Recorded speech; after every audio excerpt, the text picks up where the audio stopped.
Yes, guys, you know what time is it? Your boy David at the Irish Hotspot, Ireland's #1 Spurs fan. And today we bring you the annual Friday fan show where you can come on and have your say ahead of the weekend's game and all things Tottenham that have happened over the week. So don't be afraid to use that channel membership that you guys have or that Truth Section Free or Rob Wallace have been handed out to people.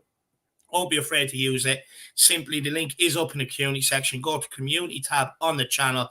Click on that, and the link will be there. So make sure you use it to get on. Jacko, how are you, my man? Doing pretty well, Dave. Everybody, 2 fan shows a week, 2 opportunities to have your say. One right before usually the game opens on the weekend, and then one right after, whichever one suits you best. Feel free to come on if you have that fan show link. Plenty of debuts have been happening these days as well. So everybody, if you have been feeling like, maybe today has been your day or you've been looking to come on recently, please hit that link, everybody. We don't bite. Dave and I, we are nice. We don't bite people. We want you to have your say. We like to hear new voices. We like to hear what people have to say before the game as well as after the game. So everybody, feel free to come on. Also, Fridays, I'll be honest, kind of a bit of a chiller vibe in a lot of cases as well. Usually not as much passion, you could say, post-match, either win or loss. Kind of more of sometimes a tactical kind of a preview and whatnot from people. Whatever you want to talk about, feel free to come on, everybody. Nice kind of Friday chill vibes for a fan show, everybody. So yeah, Dave, looking forward to what people have to say. Yeah, same here. Plenty of things to say. We'll get on to it in a minute, though. Let's welcome a few people in. We've got Adrian Schrocka says, good afternoon, all. Big up, Adrian. Good to see you, brother. Hope you're keeping well, my man. We've got Jack Goff. He says, big up the Irish Hotspur. We need a win tomorrow, but it's going to be one hell of a game against Brighton, against a great Brighton team, which me and Jack will actually get on to now in a few minutes, my man. It's not going to be an easy one. I can tell you that now. KPV, big yourself up, my man. He's also on the back end. Can't wait to speak to KPV. Colavius says, big up, everyone. Big up, my man. Good to see you in the building. We've got Sean O says, how's it going, people? Big up, Sean O. Good to see you, my man. We've got Stellars J says, do you think Alan's success is affecting Prem strikers mentally? I would definitely say so. I mean, the guy's nearly on 20 goals already. Some people don't even get that over the course of a season. The guy's on course to hit about 50 goals in the Premier League alone this season. I don't think any striker is just even going to get near him, to be honest. Not even Harry Kane.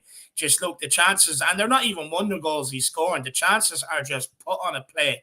And the guy is an absolute clinical finisher. He's a freak of nature as well. I definitely think it's affecting some mentally for sure, my man. We've got John Langford says, David, you're always right. Spurs go. Come on, you Spurs. No, look, I'm never right, my man. I just share my opinions. It's up to people then, if they want to take them on board, if they want to disregard them. But I appreciate that, my man. I have to admit, since I've gone back hiking with the Lad, I have been on absolute fire. I think that fresh air is doing my brain the world of good. Big up, John. Less hot air, more fresh air, Dave. Philo 123 Kaisers, how's it going, lads? Can't come on today, working next time. Have a good one. Come on, you Spurs. No bother at all, my man. We'll see you on Monday night, brother. Big yourself up and enjoy work, my man.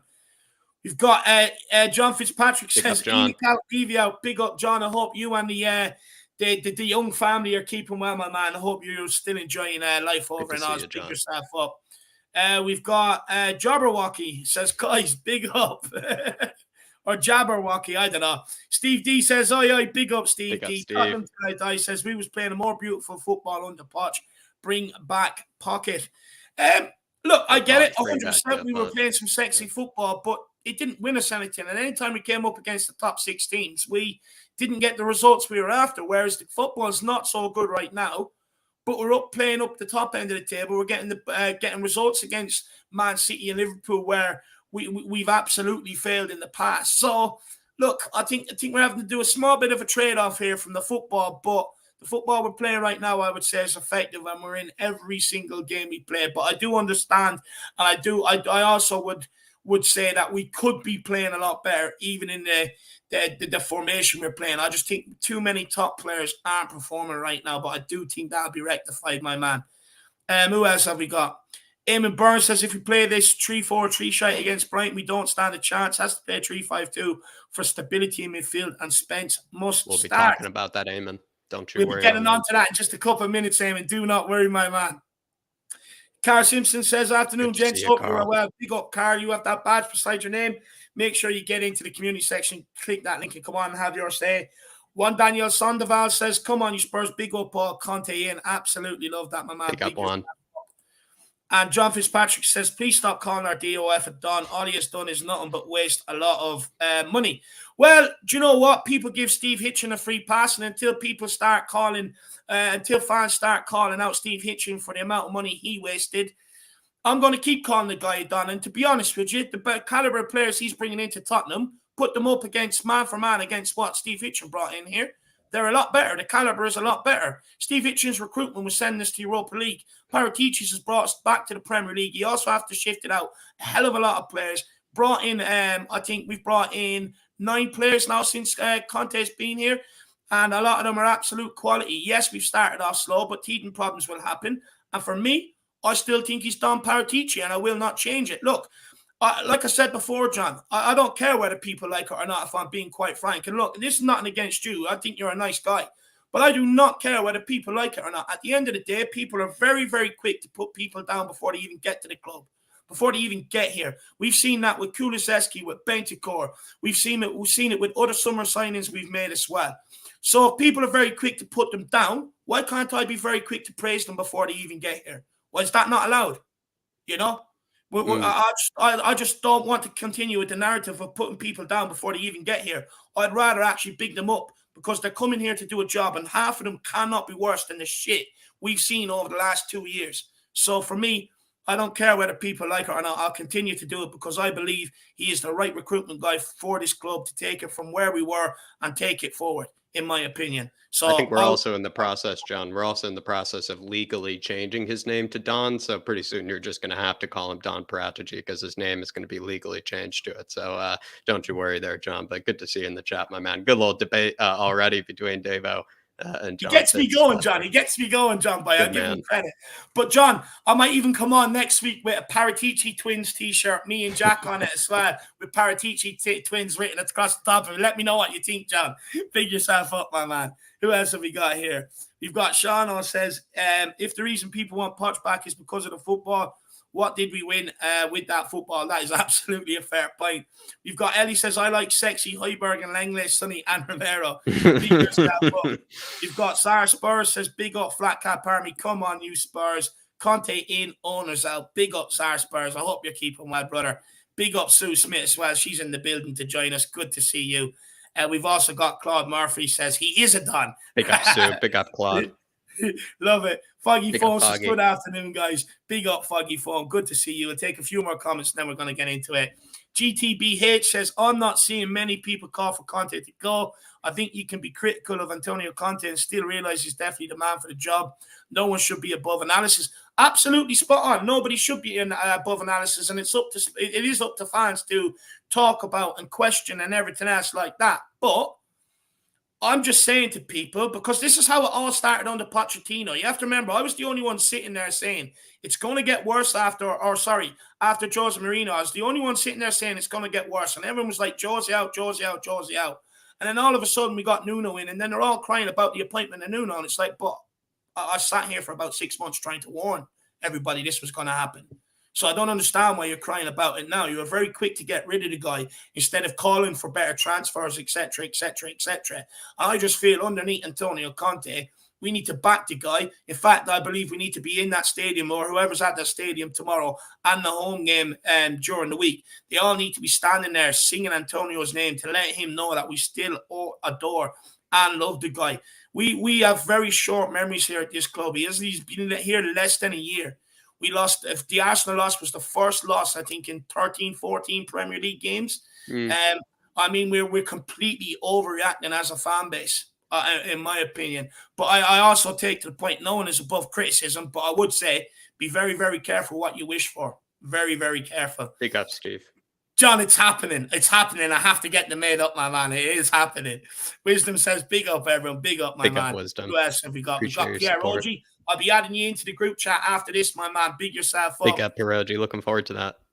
Leighton Evans says, people need a reality check. Brighton are playing much better than us. Be real. We ain't winning them at their home ground. A draw at best. Well, Leighton, I was there last year at the Amex. Everyone told me we weren't going to win. And guess what? We won, my man. So it's not above the realms of impossibility. But I do see what you're saying. It is going to be a tough game. It's always been a tough game. Big up Leighton. And you're probably right. We can't be saying 3-0, 4-0 going into this one. That would be beyond the realms of possibility, if you ask me, or at least, not an obvious scoreline. So definitely Leighton. Maybe don't underestimate them for sure. Big up Leighton. No, big up Leighton. Good to see you in the building. Big up, my man. Big up. One of these days, you're going to come in with a happy comment. I just know it, Leighton. I just feel it, my man. We've got Peter M says, big up, David and Jack. Good to see you. We've Peter. Also got Lee Staten says, hello, everyone. Leeds fan. Big yourself up, my man. And then we've got Ellie, not forgetting my French fancy, Ooh La La Larice, eye candy. Yeah, look, he's eye candy, but shame he doesn't see the football as eye candy when it's at his feet, if I'm being honest, Ellie. He might have a better touch if that's the case. But big up, Ellie. Really appreciate it. And we've got Chen Mehmet says we play shit football and win F all. But again, we played fantastic football under Poch. We won F all. What I will say is Conte has already proven to us within a year that if we get to a final, even a domestic final, it's inevitably going to have to come up against Man City or Liverpool. He knows how to get a result. Pochettino didn't. Every final, every domestic final we got to, we ended up crumbling because he could not get over the line against some of the bigger teams. Whereas Conte has already proven he can. So, look, I wouldn't. How can we say we're going to win fuck all as well? We're not even in the business end of the season. We're still in all the competitions, still 4 points off top in the Premier League, still in the Champions League group stage, still got the League Cup to come, still got the FA Cup to come. How can we say we're going to win fuck all? We haven't even been knocked out of anything yet. I do not understand it whatsoever. I really don't. Maybe you can make me understand it, Chen, but big yourself up, my man. But Jack, I've got something interesting here to read to you, and just let me know your thoughts off the back of it. So, in 4 Serie A meetings between Conte's Inter Milan and De Zerbi's Sassuolo, who's the new Brighton manager, there were 19 goals. Their meetings in Italy also shed light on how this match, in my opinion, will actually pan out, Jacko. In all 4 games, Sassuolo enjoyed more possession than Inter, despite having vastly superior and inferior players. Inter did compared to Sassuolo. In one of the games, in fact, Sassuolo actually had 70% of the possession at the San Siro. So, Jack, what's your thoughts on that? Like, A, do you think there's going to be goals?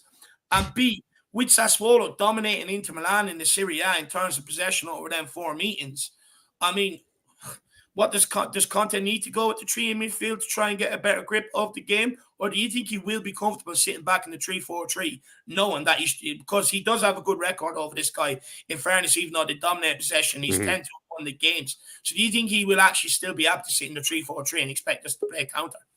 There's something to be said where there's 2 ways of looking at it. Someone like De Zerbi, who's clearly a lot more attack-minded than a guy like Potter is. Perhaps there is going to be more space in behind. Perhaps there's more opportunities to maybe catch them out on the counter when they do try to sort of put all their players forward. That would then maybe suggest maybe if you could get away with a 3-4-3, because then you have 3 attackers still high up top being able to go against that back line. And then once you get the ball into them on a counter attack, you can probably expect a lot of goals from the likes of Spurs. But then again, like you just said, Dave, the domination of possession, the domination of midfield, all those sort of things that Spurs fans have been quite actually upset with recently with Conte's style. You could see that happening with De Zerbi if we went with the 3-4-3 yet again. There is something to be said that perhaps we could catch them on the counter quite easily playing that 3-4-3, but we have grown a bit frustrated seeing how little of the ball we've had, seeing how little we do dominate teams in the midfield and all that sort of stuff. So it does make you think that maybe a 3-5-2 is probably, at least again, what maybe Spurs fans want to see. Also, if he did do this maybe more often, or if they did come up against each other in the Serie A, we know that the 3-5-2 was a bit more common for Conte with his Inter Milan side. So he had more success, you could say, or at least had more familiarity playing that 3-5-2 against De Zerbi than he really did a 3-4-3 against De Zerbi. So there is maybe something to be said with that, Dave, that he hasn't exactly, at least to my knowledge, played a 3-4-3 maybe against the likes of De Zerbi. So there's something to be said about that. I would like to see the 3-5-2 come in just for solidity, but I don't know. Sometimes when a team is very gung-ho, Dave, you do want to leave maybe a few attackers on the pitch because you can easily just slice them apart and go 2-0, 3-0 up quite quickly. But I feel like, yet again, Spurs fans, they do want to see the 3-5-2 just for that sort of solidity. And then also to see that we don't get dominated yet again in midfield in a similar way that Arsenal did.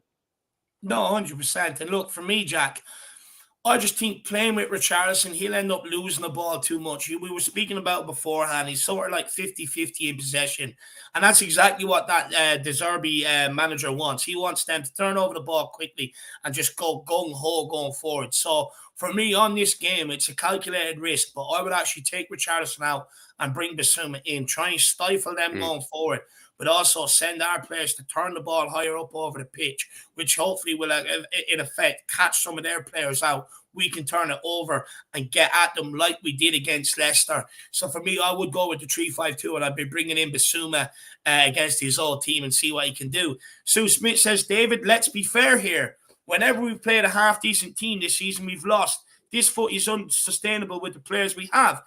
Look, I'm being fair. I'm actually dealing with stats that are true. We've lost 2 games in the last 17. 2 games. So, again, I am being fair. I'm dealing with the facts and the stats. We've lost 2 in 17. 1 against Sporting, 1 against Arsenal. But in that 17, we also bet Arsenal. You know, we've got a point away at Stamford Bridge, took a point at West Ham where we don't pick up results, especially over the last while. I am being fair. I'm dealing with what the facts are. I'm not sitting here like, I don't get how you can say whenever we've played a half-decent team this season, we've lost. We've lost 2 games. But we also went away at Stamford Bridge, picked up a result. Also went away to West Ham, picked up a result. So I don't think it's not me being fair. I am being fair. I'm just dealing with the stats that I'm reading on a daily basis. I don't get how it's not fair. It's not me making up a narrative. Conte and the results this team have picked up speak for themselves. We're overreacting. We've lost against Arsenal. We lost against Sporting, but we are overreacting. The results over the last 17 games speak for themselves. I think I am being fair. I'm dealing with what the stats are. I went back. I counted up the fixtures yesterday. I looked at them. 2 in 17 games. 2. Let that sink in. Under Mourinho, under Pochettino, it wouldn't be like that. We'd have more losses on our belt. Conte is doing a good job. And to say this football is not sustainable, we're sitting in 3rd in the Premier League, 4 points off top. Conte brought us from 9th to Champions League football using this exact same system. It is sustainable. What is unsustainable is the fans keep putting pressure on a manager every 1.5 years to 2 years. We have to remember Conte's not even in this job a year. And I just do not get it. I do not understand it. I really don't. Leighton Evelyn says, we won't win F4. We won't beat Man City. And don't say we beat them last season. They are a different animal now, and we will have injuries. Again, what I'll say, Leighton, is, we say that every season, don't we? What happens? We beat them. But I don't see the same people before the game that say, we're not going to beat Man City. Come on now, be realistic. I don't see them coming in after the game and going, do you know what? You were right. How you foreseen this coming? How did you see this coming? I don't see them same people coming back in after we do it every single season. Now, to be fair, I will say this season is an entirely different proposition. Before we were able to get City out wide, put balls into the box, they had no one to get on the end of it. This season, they've got Erling Haaland. They are going to be extremely hard bet. I agree with you this time. But all the times before that, when people have said it, them same people don't come back in after and say, do you know what? I got it wrong. Ever. I'd agree that Man City are an entirely different beast. I must be honest, though, Leighton, it is nice, though, to be able to flex that we do have the best record against Guardiola and we do have the best record against the likes of Man City. So if anybody, yet again, kind of like seasons in the past, if anybody is going to beat Man City, at least in a one-off game this season, it probably could be Spurs. We just seem to have that sort of kind of edge over them. But I agree, I don't see us catching up with them. And I'll be honest with you, I don't see anybody catching up with them. I think they're just going to blaze ahead and continue to storm every single team they come up against. But with the drop off of the likes of Liverpool, with the drop off of the likes of Chelsea, this has been maybe more of an unpredictable season. It hasn't been as much of a big race for, the top 2 positions or the top 3 positions. It's actually kind of out in the open right now, and we're actually waiting for the rest of the big clubs to sort of kind of catch up with the likes of Arsenal and Spurs, because while we are maybe in our fan base a bit doom and gloom, you look at the likes of Man United, you look at the likes of Liverpool, you look at the likes of Chelsea, who are kind of struggling to keep up with this top 4 race already.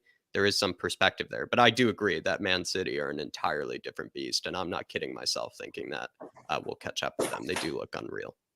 And again, I wouldn't write us off saying we're going to win fuck all. I just wouldn't. I mean, Conte got us to a semi-final of a League Cup last season. Mm-hmm.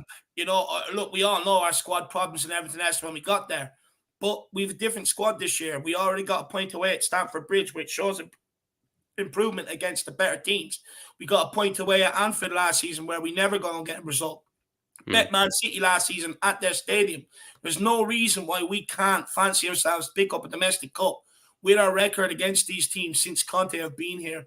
That's just my opinion. I wouldn't be writing us off. I think it's way too early to be writing us off, if I'm being honest, Leighton. But really big yourself up. Really appreciate the support, my man. Jacko, who would you like to see? Oh, yeah, Eric Dier. Eric Dier was limping after the Frankfurt game, and then it looks like he probably will be missing today. Jack, who do you want to see, or tomorrow? Who do you think will come in for him?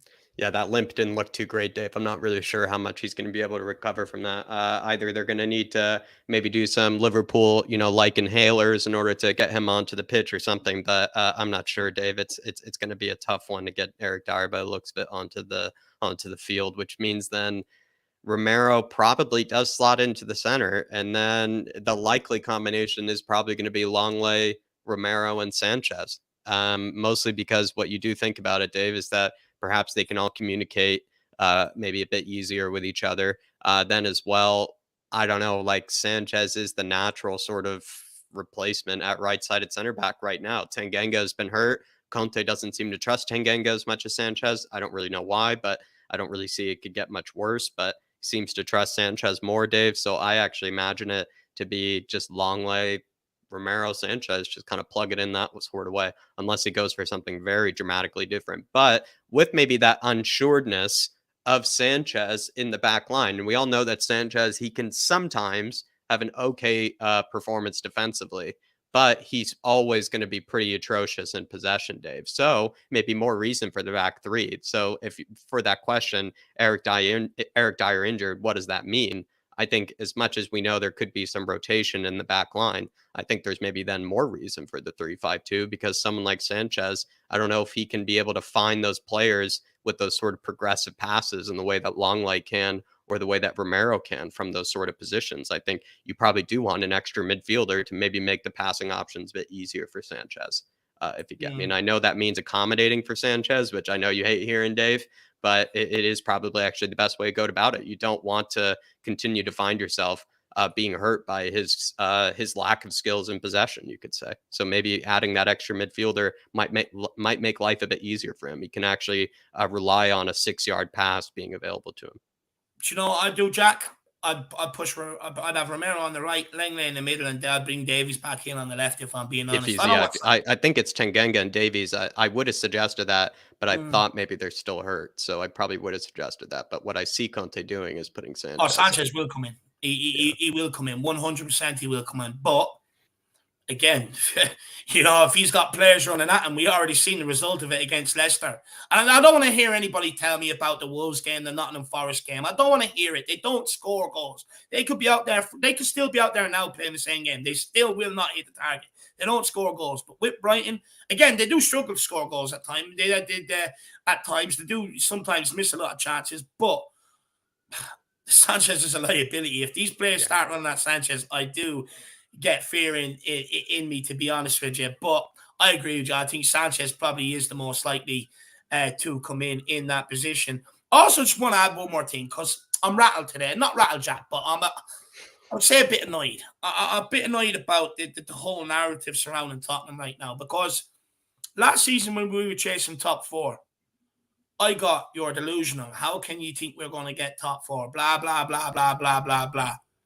we ended up getting top 4. Despite how negative we were, despite how many people said it's not going to happen and everything else, we still ended up getting top 4. We have to start changing this. I get it. I understand that we are so used to disappointment at this football club. But things are a bit different under Antonio Conte. He should have learned the lesson from last season when you were like, we're not getting top 4. You're delusional. How can you say this? It's false, blah, blah, blah, blah, blah. And we ended up getting it. Surely that will change some people's mentality or mindset underneath Antonio Conte. He can do the impossible. This guy has proven he can do it. So, again, I think it's starting way too earlier in the season for this. I really do. There's no point in, believing that Spurs can achieve everything every season, but there's also needs to be, I think, a slight change in maybe the mentality with Antonio Conte here, because people were being kind of called out for believing in top 4. People were being called delusional for believing in top 4, and then yet to finish in top 4, and yet to finish above all the players and all the teams that they said they wouldn't finish above. It's sort of then, I don't know, Dave, it just then suggests that there is maybe this inclination or maybe a natural instinct of Spurs fans to believe that we won't achieve or we won't get to the goal that we want. And I think we have to, under Antonio Conte, realize that so far, I know he's only been here such a short time, but he has defied the expectations, not only of the media, not only of what the general fan expected us to get, but the Spurs fans. He even defied the expectations of the average Spurs fans. Most Spurs fans doubted Conte would be able to deliver us top 4. So I think there has to be a bit of credit in the bank that needs to be acknowledged for Antonio Conte. He's already defied expectations and he's already surpassed expectations. 100%. I'll take 3 more comments and then we'll start getting on the guest. Sue Smith says, fair comment, Dave. And by the way, when I get passionate like that, it's not at you guys out there. I just get so passionate sometimes in what I'm saying. It may come across in the wrong way, but she says, fair comment, Dave. I am behind Antonio Conte, but just don't understand why football is so turgid and boring. We were scoring for fun last season.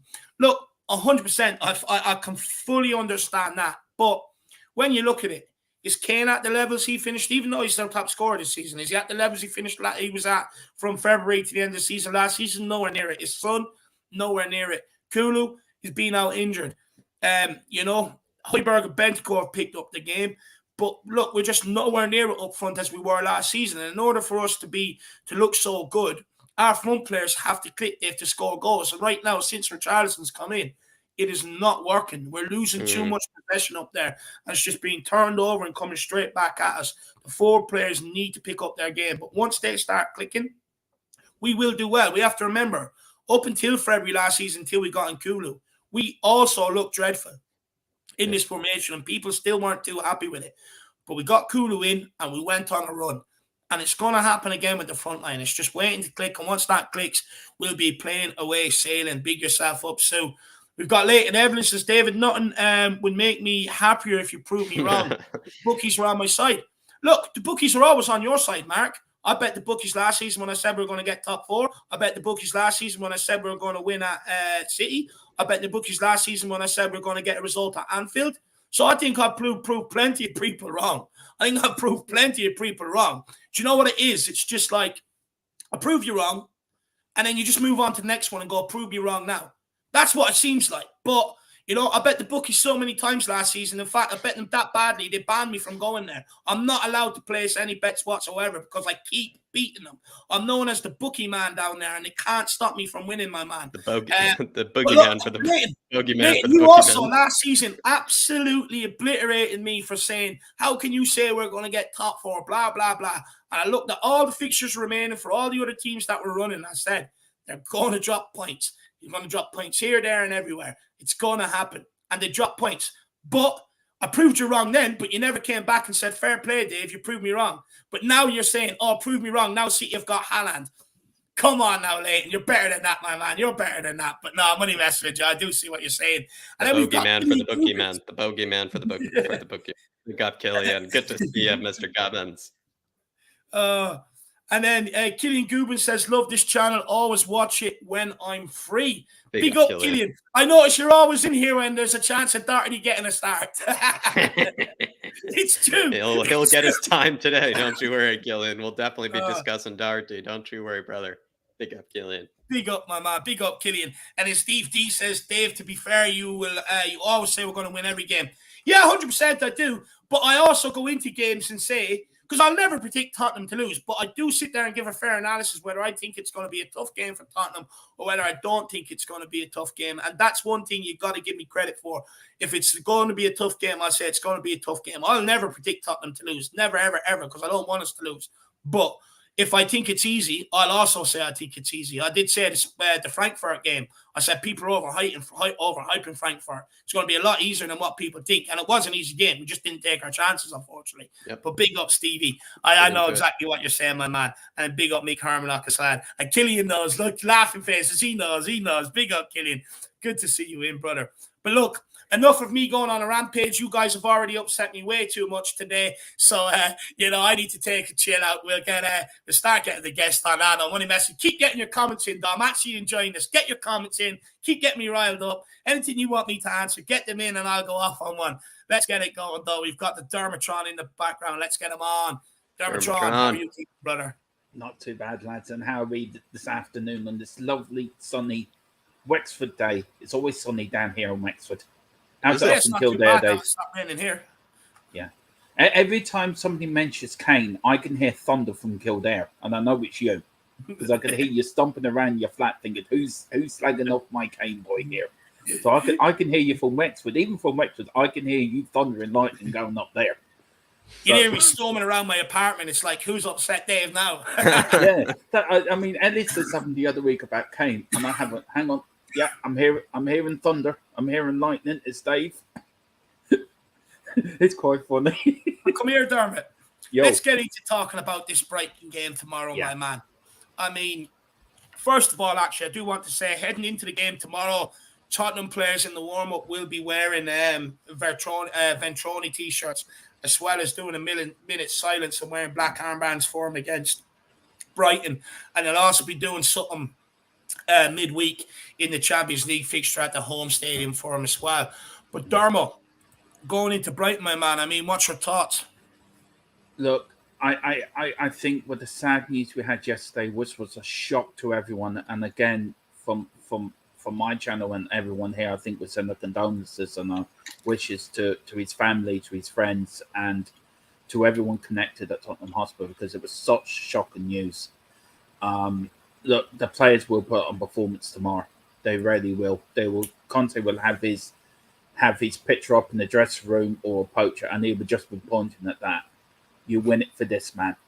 And I think they're going to bust it. I think they'll go 150% tomorrow, and especially on Wednesday as well, to give this man a send-off that he truly deserves, because the players respected him. Conte has been with him a long time, and I have to give Conte credit for doing the press conference on Wednesday. He probably knew the news that was coming to break yesterday. You might be right. And you have to give him credit. And I think that's why he was a bit rattled or a bit down, I think, because of that news as well. But tomorrow, Brighton are in for a shock because we're going to steamroll them tomorrow. I think are you not concerned though, Dermot? Stats I read out beforehand to Jack about that this guy, when he's played with Sassuolo against Conte's Inter, he's absolutely dominated possession despite Inter having the better players. Yeah, him having a better team than what he had at Sassuolo. Do you not think that their potential, this could be a difficult game where we might actually end up being punished? Brighton is always a difficult game. Any game we've played against Brighton has not been easy. I think it's a different mentality tomorrow. I think it's going to be. I think with this passing of the fitness coach as well, I just think we're going to have a bit too much. But yeah, it is worrying. But I'm sure Conte will have a plan for it. I'm sure Conte will have a master plan. He's been up all night working out tactics. How do I beat this man? He does not like losing to anyone. So if a manager's got one over him, he will be sitting there to the early hours in the morning. How do I get over this man? And he will. I think it'd be a tight game. I think we'll win 1-0 or 2-0. I don't think it'd be 3 or 4. I think it'd be very tactically astute between two managers that are tactically very good at their game. But I think we'll just have the edge. Interesting. I really do. So speaking on that midfield then, do you think we should go with the 3-5-2, or do you think Conte will stick with a 3-4-3? Because despite many people questioning his 3-4-3 system going into the Frankfurt game. It proved that it's not the system. Look, I would love a 3-5-2. I think we play better with a 3-5-2. But who are we to judge Conte? Conte's the manager. He's the man. He's been doing it for a long time. He knows how this system works, the 3-4-3. So, look, I would love a 3-5-2. I think we play better with a 3-5-2. I think it releases Son as well. It doesn't just give him one corner, where he's trapped, and it gives him a chance to be free in the 3-5-2. But look, Conte's proven it time and time again. He's won championships. He's won cups with a 3-4-3. So it's down to the players to learn how to work within that system. Certain games will need a 3-5-2. But I think if you stick at it long enough, I think the players will learn how to play within that system and win. But tomorrow, I think we need an extra man in midfield. I think we just need that extra body that releases Son, takes the pressure off him. He can go on a free roll around the front and give Kane. Then they can link up. I don't think they can link up properly in the 3-4-3. Do you think there's... Sorry, Jack. No, sorry, Dermot. Do you think there's more of an argument for the 3-4-3 if Kulusevski were available? Is he kind of the one that makes it click? Like, could you vouch for the 3-4-3 maybe a bit more if he were available? Because he seems to be the guy that does make it flow a bit better. I do. I think there could be more of a shout for a 3-4-3 with Cooley there. I think it works better because I think the front three connect better. I don't think the 3-4-3 with Richarlison doesn't click for whatever reason. Why do you think that is? When you look at that forward line, Dermot, why do you think that is? Because it's now becoming a bit of a problem. It's becoming a problem in terms of us picking up good results and good performances. It's becoming a problem in terms of fans becoming unhappy with the same formation that got us here into Champions League last season. It's becoming a huge problem, a huge talking point. So what is it that Richarlison is doing that it's not working up there at the minute with Kane and Son? I just don't think Richarlison likes playing in 3-4-3. I don't think he likes playing out the wing. I think he over-tries. I think he's overworking the ball. Instead of letting the ball work for him, he's trying to work the ball. I'm not a professional footballer. I've only played football for fun. Ellie's who we all know was a professional, and she said to me, "You've got to work the ball. You've got to let the ball work for you, not you work the ball." And I think Richarlison is not a winger; he's a striker, or he's a player that plays off the striker. And I don't think he likes playing 3-4-3. I don't think he likes playing out the wing, but he's just trying too hard. And I think if he was just to take a little bit more time and pick up his head and look round more, I think you'll see he's got more options than he does when he's trying to overplay the ball, if you know what I mean. And I just think if you had a Moura there, he's used to that system. He's used to playing on the wing. Cooley as well. They're used to playing on the wing. They look up and they can see 3 or 4 passes ahead of them. Where Richarlison, all he can see is one pass, or I'm going to shoot. Which then loses possession, which then puts pressure on our midfield, and then we're all funneling them back, trying to get back in our positions because we've lost the ball. So I think I can see what Conte's trying to do, but the front three ain't clicking. And I think once we get Kulu back, I think everything will just go like a putting on the light. It will just click, and you watch us fly then, because we'll be knocking 4 or 5 past teams then. Dermot as well. Basuma coming up against his former side, Brighton. Conte doesn't really seem like the sentimental type to me to just hand out a favor and just hand out a starting spot to somebody just because they're coming up against their old team. But do you see Basuma potentially starting because of that reason? As much as I just put it down, could there be a reason to start Basuma tomorrow? I think so. I think Basuma, he wants to show Brighton how much he's improved since he's come to Tottenham. I think he would love to get one over Brighton, to be fair. A bit like Spence and Nottingham Forest. I mean, Conte brought him on for about 10, 15 minutes. But I can see if he does stick with the 3-4-3, I can see him probably getting him for Højbjerg. I know Ellie's going to kill me if she's in the chat somewhere. And I think it's time he got a rest or Bentancur got a rest and played Bissouma in there, or even played Bissouma and Skippy. Skippy may come on as well during the match, give him a bit more game time. But I think he will make a change tomorrow. I think either Højbjerg or Bentancur will be rested for this one. I'll be honest. I think if he sticks with the 3-4-3, Højbjerg and Bentancur start again, in my opinion. I think if he goes with the extra body midfield, obviously I think Bissouma comes in. Yeah. But I just don't see Højbjerg being dropped. I really don't. I thought he was our best performer midweek. Even in Roma pre-season, when he started Bissouma, Højbjerg played beside him. A lot of people think that, all of a sudden Højbjerg's the first one out of the team. It's not the case. I'm not saying that, Dave. Look, I've been Højbjerg's biggest fan. I love Højbjerg since he's come to the club. I think he's one of my favourite players, and always has been. I just think you can play a player too much. And it wouldn't be about them to give either of them, either him or Bentancur, a rest tomorrow. Yeah. Because Bissouma can come in and do that job as well. It proved when he came on against. But what about West Ham when he started though, Dermot? In a midfield 2, he couldn't do it. He played well in a midfield 3. He didn't do it in a midfield 2 at West Ham. I think then you've got your argument then going for a 3-5-2. Then I think I think you have your answer there. You've just answered your own question. He plays better in the 3-5-2. And with Dier being out tomorrow as well, I think there's questions. What does he do in defence?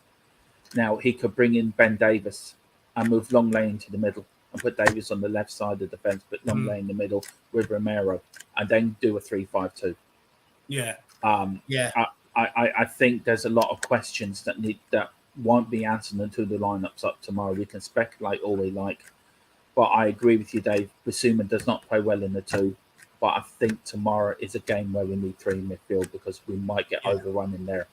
And as you say, the Brighton manager knows how to out-tactical Conte, and I think it's time Conte needs to get one over him. But look, I'm behind Conte 100%. And just a very quick point, Dave, before I go on this Conte out business. We have a habit of Tottenham Hotspur of sacking managers after 2-3 years. Now, I've done my research on this, and I will be doing the show on this on my own channel about this. Bill Nicholson was in charge between 1958 to 1974. We were successful in them time periods. The brilliant show that The Godfather did this morning, your Tottenham Dailies, talked about Keith Birkinshaw. Between 1976 to 1984, we were successful. Every manager that we've had in, and since then, every manager's lasted no more than 4 years in the job. You look at Manchester United, they had Ferguson for 26 years. He was nearly going to get the sack, and older fans like myself will remember, if he didn't win the FA Cup in 1990, he was out the door. He was given time. You look at the great Liverpool sides of the 70s and 80s, their managers was always done within the club. You cannot chop and change every 2 to 3, 4 years and expect success, because you're not going to get success. Every manager brings in his own philosophy, his own way of doing stuff. You look at Bill Nick. We left him. He got us the most successful in our history. Keith Birkinshaw, he got us relegated. As Philip said this morning, if that was now, he would have been sacked. But Tottenham showed faith and gave him time, and look, we were successful. Conte has to be given time to do the job, to do what he knows and bring us success. It doesn't go overnight. Oh, 100%. Like, this is what I keep saying. You look at some of the most successful clubs down the years and over history. They've had long-term managers in place who have built an identity, built a club, built it all in his model, in his image, in his way, and they back the process. Now, where I think this idea comes in, where you need to be sacking managers every 2 years to rotate, is that Chelsea. They sack a manager to bring in the next top guy, and all these guys they bring in are top managers who tends to win trophies. How many top managers can we keep rotating in here every 2 years at a club like Tottenham who doesn't win trophies? You can't. Inevitably, there's going to be a drop off in the level of manager you bring in. So we've got to stick by Conte, and we've got to give this a couple of years. Now, the other question is, will Conte stick by and give us another 3 years? That remains to be seen. But just because he might not do it doesn't mean our fans shouldn't be asking for it, shouldn't be looking for it. And for me, I think if we want the success that the clubs that we moan about, Liverpool, City, etc., United over the years, they've all had long-term managers in place. So we've also got to do the same. But Dermot, give your channel a plug, my man. We've got to keep this moving on. Yeah, sorry. I went on the... Sorry, no, Dave. Don't apologise, man. Don't apologise. Come on, your channel. Yeah, look, you can find me or Queen Ellie and the Godfather Philip and Izan the Stats Lad on THFC Till I Die, where you'll find everything from the past to the present. Tonight we're doing a match of the day sort of spin-off show where we're going to get 2 or 3 old games on from the past and just talk about them. And we've got Mickey Hazard next Tuesday, which I'm so looking forward to getting them on. I can't wait for that.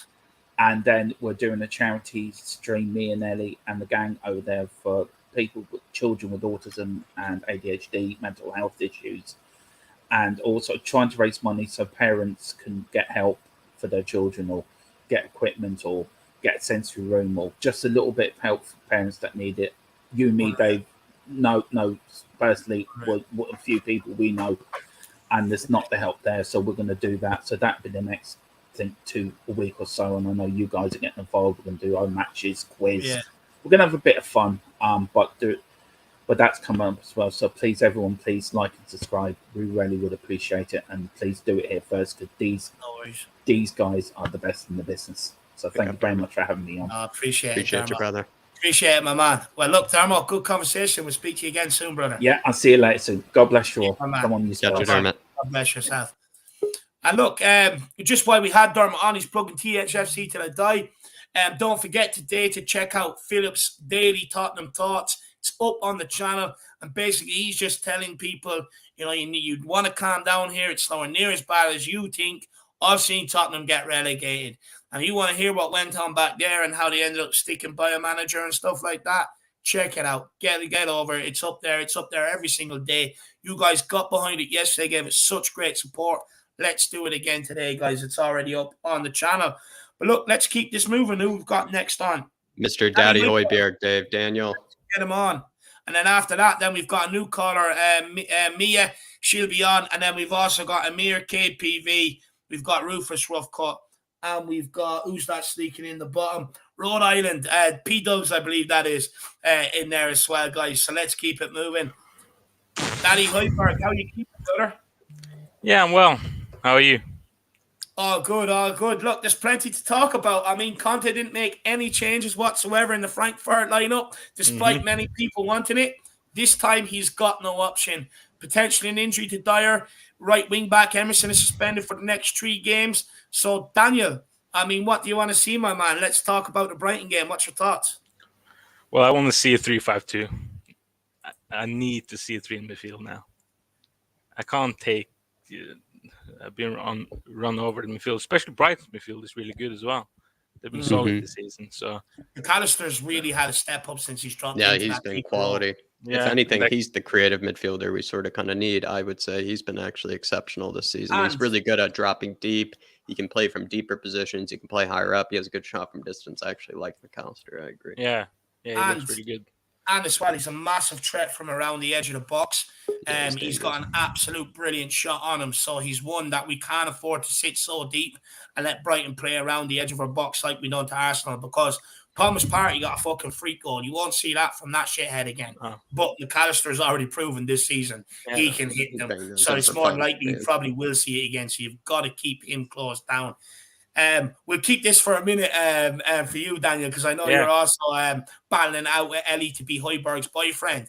But sorry, Daniel, that midfield then. So you definitely want to see. Do you want to? Is it Basuma or Ali Skip that you think will come in? No, Basuma. Gotta be Basuma.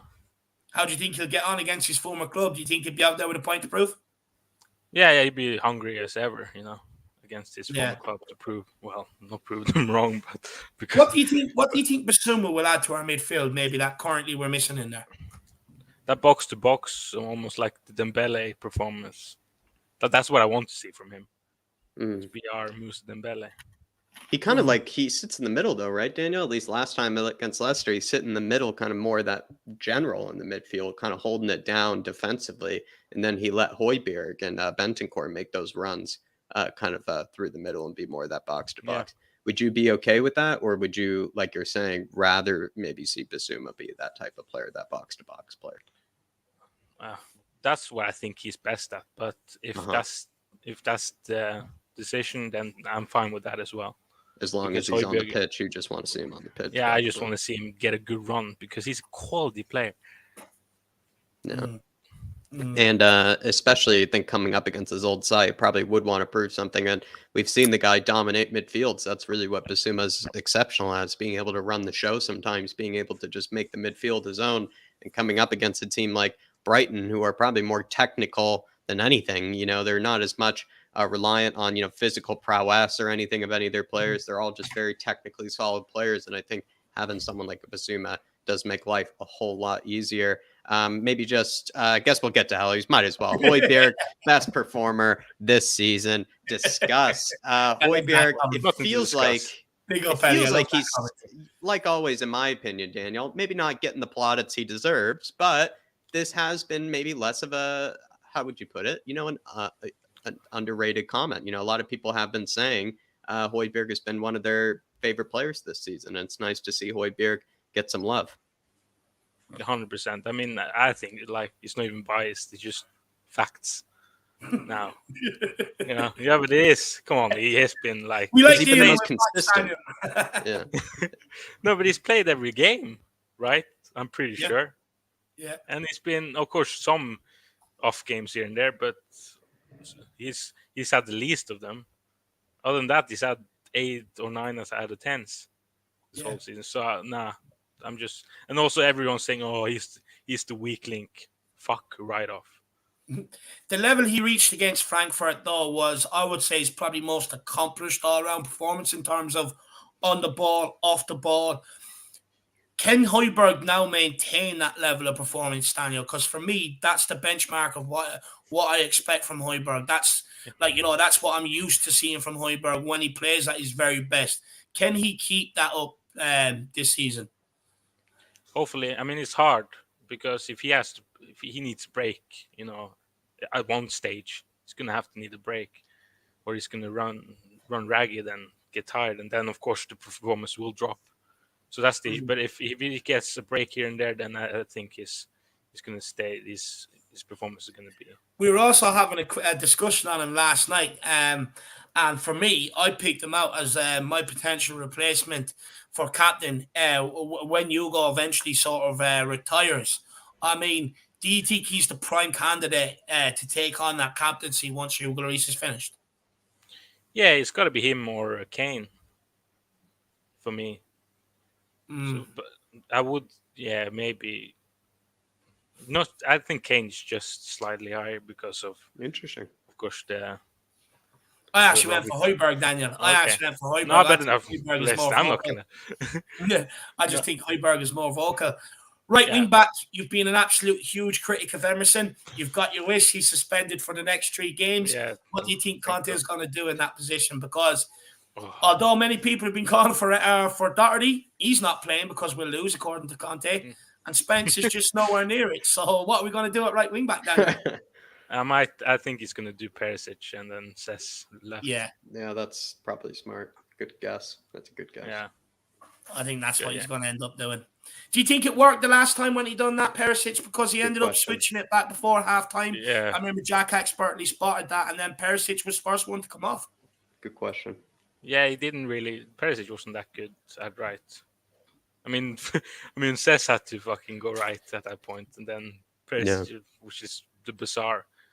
But hopefully, that was bizarre to see that. Was that because Perisic was struggling so much defensively, do you think, that Conte make that change? Because that's what I think it was. I think he was playing on Sanchez's side, and I get it. Not a lot of people look good next to Sanchez. That seems to be the common conclusion, but he seemed to look the worst next to Sanchez, where he was just missing a lot of tackles. And I'll be honest, as much as I think Perisic has been a very good addition to this team, Daniel, I think the big thing that I've noticed is that he is a bit suspect defensively at times. He just kind of seems to let players past him a bit easily. Yes, but also against Arsenal, he was that Bukayo Saka rinsed against Saka. Just felt like he never sticks a foot in, if you ask me. That's kind of the difference between him and other fullbacks, is that Perisic seems to be not as aggressive, right? Where he doesn't always, stick a foot in. He's not always shoving the guy or anything, making it hard for him. He kind of lets sometimes the player sort of, you could say, do what he wants, it feels like, in certain situations, which I think probably shows that he's not a natural wingback or a natural player in the defensive areas. Yeah, he backs up too much, like keep backing up. Exactly. The second goal, Hugo Lloris mistake, but he didn't close Saka down at all. No, it's just marshalling. It felt like, just showing Saka where to go, basically. I felt the same way. In fact, in the watch long, I was getting a bit frustrated with Perisic because all I wanted was for him just to stick a foot in, even if he missed the challenge, just stick a foot in, because it felt like Saka started to even realize that he wasn't going to stick a foot in. So just keep dribbling at him and you'll just go where you want. And I agree with you, Daniel. But will we get hurt if that's the case then? Will he then start with Sessegnon at the right and Perisic on the left, or will he try it again with Perisic on the right and Sess on the left? Well, it's got to be. Sess on the right is a waste, It's just a waste. It is a waste. But it is. We can't use his right foot, so it's got to be Perisic on the right. But if that's not working, then it's got to be. Just, do you know what, Daniel? Spence, God damn it. Do you know what with Perisic? He can use his right foot. I've seen him use his right foot. The problem is he's not using it at Tottenham, really. It's frustrating. Who are you talking about? It's frustrating. Perisic. No, Perisic. He's right-footed, right? He is right-footed. Yeah, he's right. Yeah. I was talking about Sess. He can't use it. Oh, Sess. Yeah. No, that guy has no right foot whatsoever. I think Sess would be like playing Doherty on the left, where we just know where he's going to go every time. He's going to cut inside, and it's just. Doherty sort of his best position is also on the right. I feel like it was sort of. I don't know. I just don't think it was true that he's that great on the left or anything, because it just felt like he can never actually use his left foot either. Like Doherty only has to cut inside every time, and even some of the chances I remember he had in behind to score, he had to shoot with his right foot. He couldn't shoot with his left foot. Whereas Perisic should be able to shoot with both feet, but like Dave is saying, I guess really hasn't this season as much as we would like. Do you think Perisic should be a bit more aggressive in front of goal, Daniel? I think he needs to be a bit more selfish. You could say a bit more selfish in front of goal would be nice, just to see him have a bit more, because it feels like Emerson's actually the one getting more shots off and things like that, which is not what you want to be seeing. You want to see Perisic get more shots off on goal and whatnot. Especially against Frankfurt as well. I think he had a chance where he crossed it, where he could just shot a goal. Yeah. So we need to see more of that. But I remember against Arsenal, he had a shot that I don't know where it went. The slice, which was not like him at all. So And then before we let you go, Ellie responded with another really generous super chat saying, F right off. Well said, Daniel, to all the Højbjerg haters. They don't see what we all do.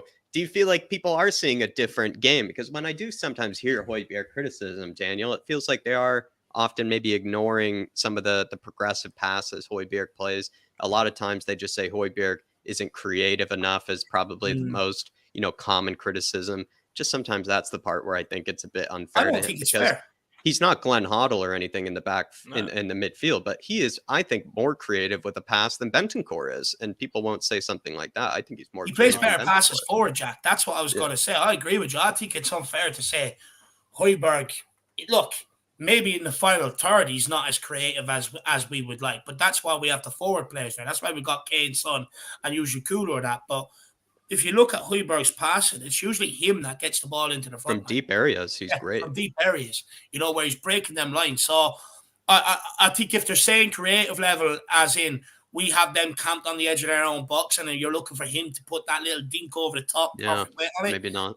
Maybe not. But from a deeper midfield position to get the ball into the forward line, it's always him. Plus, Højbjerg's got a couple of assists this season. He has also. Yeah. If I'm not mistaken, Daniel, before we let you go, I want you maybe a bit of a stat here. It might not be true any longer, but I think until the last game, it was like before the Arsenal game, Højbjerg actually has more through balls than actually Kevin De Bruyne this season. Oh, Actually, no some of the most, way. he has some of the That's- most I through mean- balls completed in the entire league for midfielders. Some of the most. Tell me Not how you kidding. know Jack's a Well- Højbjerg stan and he comes out with a stat like that. Isn't that insane? Ellie, you're off your Absolutely game. Jack insane. has come out with a stat like that, Ellie. You're off your Højbjerg I think he game. had I think he has like 6 or 7 already this season. And actually, I he mean, has less than Kane does, which also shows that proves that Kane isn't even dropping very deep either. Because if Højbjerg's completing more of the through balls, it shows Kane isn't dropping as deep like he did last season. So. Yeah, What a I mean, stat. That is a crap. yeah, that's a stat that Oh, gives me hard on that. That's stat. Whoa. Just It's an one of absolute those. Tell me crap. Højbjerg can't pass sort of stats. Yeah. Just tell me Højbjerg can't pass. I mean, but, as football fans are so, no offense, but we are weird as well. Like, we are a little bit bizarre at times. I'm a flip flop as well. God, yeah. No. A flip flop on Emerson, I heard, Daniel. Yeah, I mean, because he had a couple of good games last season, and then he's fucking. I blame him, not me. God. Well, Daniel, Big up, big Daniel. yourself up. Yeah. Great Appreciate you calling coming today, my man. Big yourself up, brother, and we'll see you again, hopefully Monday evening. Yes. Take care, guys. Have a good Big up, weekend, Daniel. and let's Big up, beat Daniel. Brighton tomorrow. Come Absolutely, on, you man. Spurs. Love the Come on, Højbjerg Spurs. chat. Love the Love it. Højbjerg Yes. chat. Big up, Daniel. Catch your brother. Absolutely love that call from Daniel today. That was a good call. Love the Højbjerg talk as well. Ellie, you've got to be impressed with that stat that Jack's just whipped out in the back pocket there. You've got to love it. I think she's going to use that funny. forever. It probably might not be true anymore, but I believe it was true before the Arsenal game. I believe it was true before the Arsenal game. So you never Let's know. get a couple of comments in here quickly before we get on the next guest. Big up, Ellie. Killing Goobins, he's in here calling Doherty the Irish Cafu. My man, let me know what you did. He says this is on Conte's comments, and then I have a comment here from Leighton Evelyn for you, Jackal. Killing Goobins says, to be honest, David, Conte went too far. He really embarrassed Doherty with those comments, and considering he is just back from injury, was pretty harsh.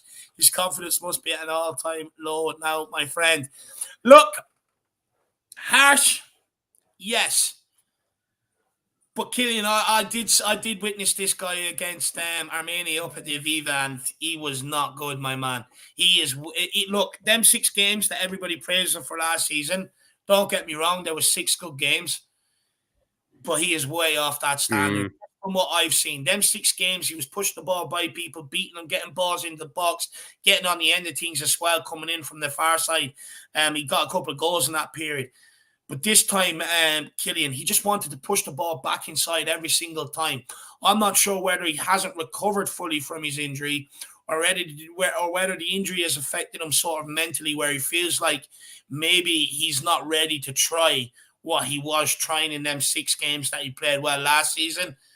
And maybe Conte's comments was to try and maybe get a reaction out of him, because Conte also done something similar last season, where he basically told him, you're not a part of my plans, but he got a reaction out of Doherty. He said this himself. Doherty went away, worked on his game, took his chance when I gave it to him. And maybe he's looking for that same reaction from Doherty. Good theory. Nicely is not working. So maybe he's took this approach to get more out of him. But Killian, you know Matt Doherty better than any of us. So let me know what you think on what I've just said there, my man. Big up, Paddy Higgins. Great to see you in. Long time no see, my man. Good to see you. By the way, don't stop with them funny pictures you used to send me, lad. I used to love them. And then Leighton Evelyn says, stop it. Højbjerg doesn't pass better than Bentancur. Stop your fanboy for Højbjerg. We like his work ethic, but stop telling porkies. Jack, is your stat about Højbjerg porkies? Because some people just don't like the truth. I mean, Leighton, I won't deny that I'm a Højbjerg fanboy. I won't deny that I'm a Højbjerg sexual. It's just, you got me there. But the point being is that when I see Højbjerg, I just simply think he makes more passes that break the lines of the midfield. I think he makes more passes from deeper areas that actually get the team going, that actually link up play. I feel like he attempts more switches of play than Bentancur does. I just feel like he, like I said, and I'll say it again, I think he breaks the lines of the midfield and the opposition midfield way more than Bentancur does. And I think that ultimately is, Dave, one of the key facets of a midfielder is to be able to break the lines of the opposition midfield to get the ball into your forwards. And I think Højbjerg does it quite exceptionally. I think Bentancur, probably to concede to you, Leighton, Bentancur does probably most of his work a bit more kind of in a how would you put it, Dave? In more in an aesthetic manner, very tall, very lanky, runs all over the pitch, very beautiful, sexy touch and all that sort of stuff. But when you actually look at, I think breaking the lines of the midfield is my kind of key point, which is sort of the stats that I was really referencing, through balls, playing through the lines, playing through the channels. That's kind of where Højbjerg actually outdoes Bentancur. Maybe Bentancur looks a bit prettier when doing it, but I mean, Højbjerg maybe does it at a greater efficiency is what I would say, Leighton. But I mean, you got me there. I mean, I am going to be a Højbjerg fanboy, and I won't deny it. Leighton, let me know in the comments what you think, my man. Big yourself up. You got a couple more comments here for you, Jacko. Actually, people kind of enjoying your Højbjerg fan girling. I'll check up on it. I'll look it up. It was from FB Ref. If people want to call me out on it, I'll check up on it. What a stat! But we've got Peter M here, and then we've got Ellie, and then we're going to bring in Mia for her say, which Ellie will really enjoy. Actually, Ellie, she's got great passion. She said this to us beforehand. Great passion, and she said it's the Greek in her. So Ellie, I'm pretty sure you'll enjoy Mia coming up. Peter M, sorry, it's the sun shining in on my computer screen. He says, I've just looked up Højbjerg's Premier League stats for this season. I don't know about that. Passing accuracy is 100%. He says, I've looked up Højbjerg's Premier League stats, and they're impressive, to say the least. Jack? I could do a bit of a screen share, I guess, if we wanted to. But yeah, they're looking pretty green on FB Ref is what I would say, looking pretty green. And also as well, I think if you were to compare him to Bentancur, I don't think it would look as pretty. I'm trying to find that through ball stat, though. I mean, it was absolutely exceptional. But oh, that's a corker. And then yeah, Eddie there you are. He's in I think he's second or third in the league for midfielders and through balls this season. Second or third in the league by looks of it. There you go, Jack. You just made Leighton Evelyn tune out there. You just made Leighton turn it off. Sorry, Leighton. Sorry, mate. It's just it's the fanboy in me. You're gonna have to tune out your ears, maybe clean out the ears, probably with all that talk of Højbjerg. Pick up, brother. You know what it is? Look, we all have one player. Actually, Leighton, let me know what player that I think is underwhelming at Tottenham that you're a fanboy of, because everyone has one.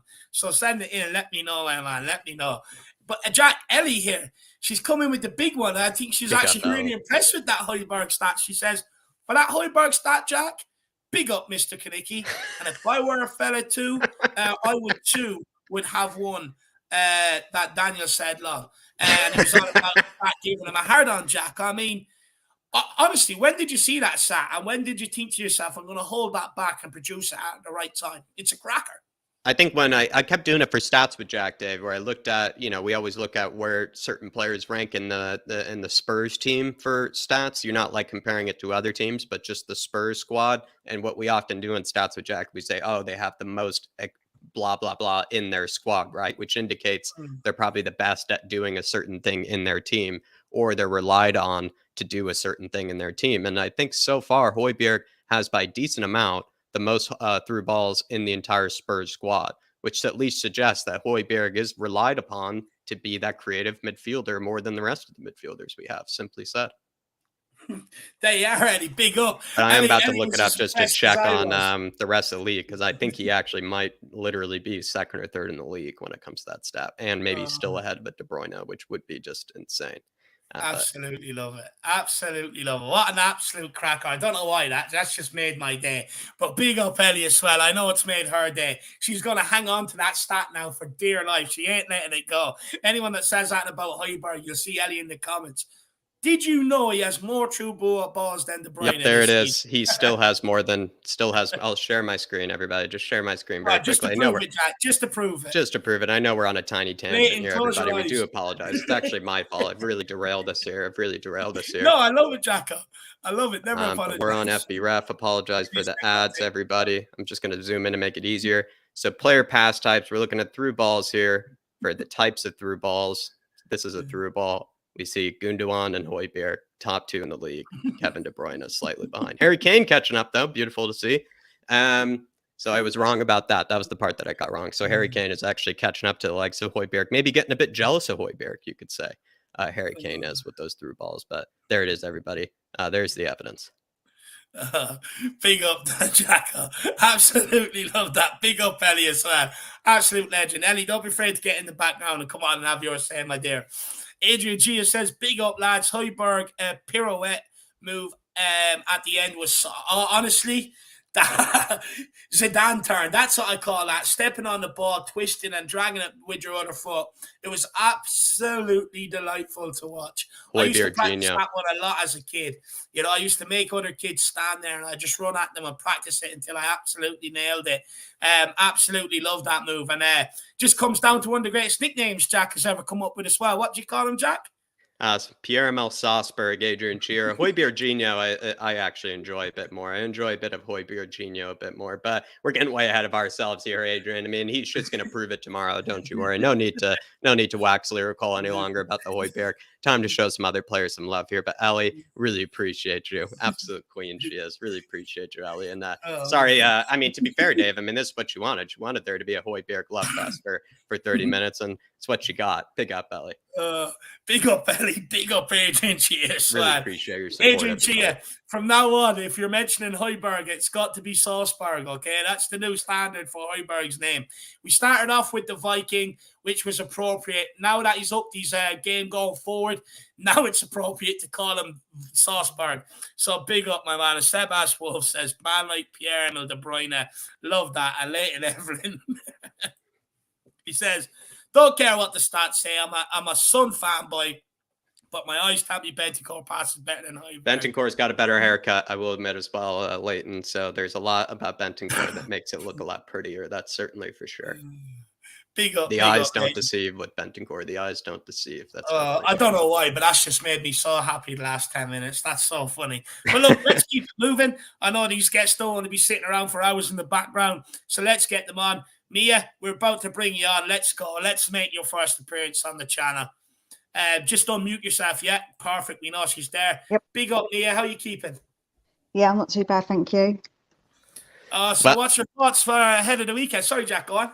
No, I was going to say plenty to chat about, Mia. I think the one part we actually haven't spoken about, obviously I know you'll have plenty to say, but Emerson is going to be out this weekend. I don't know if we've had this right wing back chat to a real extent yet. And we do have a big fan of Matt Doherty in the chat as well. So feel free to show some love to Matt Doherty if you want. But who are you going for at right wing back? I'm not a fan of Doherty or Royale. Like neither. Complete. No. Like I'm like, please no. It's a bit like despair when I think about them being in that position. So it's a no from either for me. I think that he's probably going to do the Perisic and Sessegnon, I think, more likely than anything. I think that would probably be better, because I think if we have Doherty, he said he doesn't want to lose, so why would he play Doherty there? Like, he already said that. That was his own words. He made on Doherty. Do you think they were justified? Do you think they were harsh? Or do you think I think that he had, obviously at the end of last season he was okay, and he just seems to have moments with Doherty, like 1 minute he's okay, next minute he's not, and it's a bit like Royale. And I think that that's the problem on that side of the field, is that they are just up and down players. We haven't got anybody who's consistently good. So like, obviously that's where I would say that the problem sort of is that we haven't got someone who's consistent and good. Because when Royale gets he's okay defending, okay, I wouldn't say great, okay, but when he gets forward and he gets the ball, you're just like, no, don't give him the ball, like, please, no. Like, honestly, you just think, why give him the ball? Well, nothing's going to happen. Like, Dave has pointed out, Mia, Dave has pointed out with Emerson that he often is kind of caught a bit too flat-footed. It feels like, in the forward areas. Yeah. He's not really on his toes. Would you kind of agree with that? He needs to maybe be a bit more proactive when kind of receiving the ball. Definitely. I think as well, I don't know, like when he passes, he just doesn't seem to have that knack of getting that pass, like a lot of the time. It doesn't look natural to me, does it? It doesn't look natural. I think like it just seems he just seems like an awkward player when he goes forward. It just looks awkward. It doesn't look like he naturally wants to do that. So that I'm not. It's a bit concerning. You said he is, to you at least, an okay defender, but I would say recently it's been hard to even defend him when it comes to that, because he's made that mistake in the North London derby and he made that mistake against Sporting. So sort of that reliability that we had with Emerson before defensively, it's not really been there as much. Yeah, recently. he's probably like, I would say 30% and okay-ish defender at the moment. Like, it's gone down probably from about 40% to about 30. It's degrading. It's going down a bit. Let me ask you on Perisic. Is it a huge risk playing him on the right-hand side, which we all think is going to happen? You said it yourself. Is it a huge risk playing on that right-hand side, knowing that Brighton, they're actually very, very good going forward? They got under this new guy, they were absolutely phenomenal at Anfield. They actually probably could have scored 6 or 7. Is it a huge risk playing Perisic, knowing that defensively he's just not there? It is a risk. I'm wondering though if he's saying for Perisic to go forward more, maybe he'll make sure that somebody covers him a bit more on that side, because that's what I would do. Make sure that he's covered. So if he does go forward, there's somebody covering that spot, so then he doesn't get left like obviously caught out. That's what I would say. If we are going to do it, it's going to be a risk, but we have to just make sure everybody knows their positions, and when he goes forward, that person knows, wait a minute, I need to then set up and go in that spot, so then we're not left with a gap in behind. No, I actually think you're spot on, but here's the thing, this actually you raise a very good point there. Can we afford to do that with playing just the two in midfield, or in order to counteract that, is it important then we actually go to the 3 in midfield so that we can release one of them midfielders out there to cover Perisic when he bombs forward? Because in a 3-4-3, we've seen against Leicester, we were exposed when that happened. But then when we brought in the extra man in midfield and took one of the guys out of the forward line, we didn't look as exposed, even though Perisic was off the field by then. We did not look as exposed. So then, is it important to play that 3-man in midfield then tomorrow? I would want to play that, and I think that's probably the best way to counteract, obviously, having that person to cover.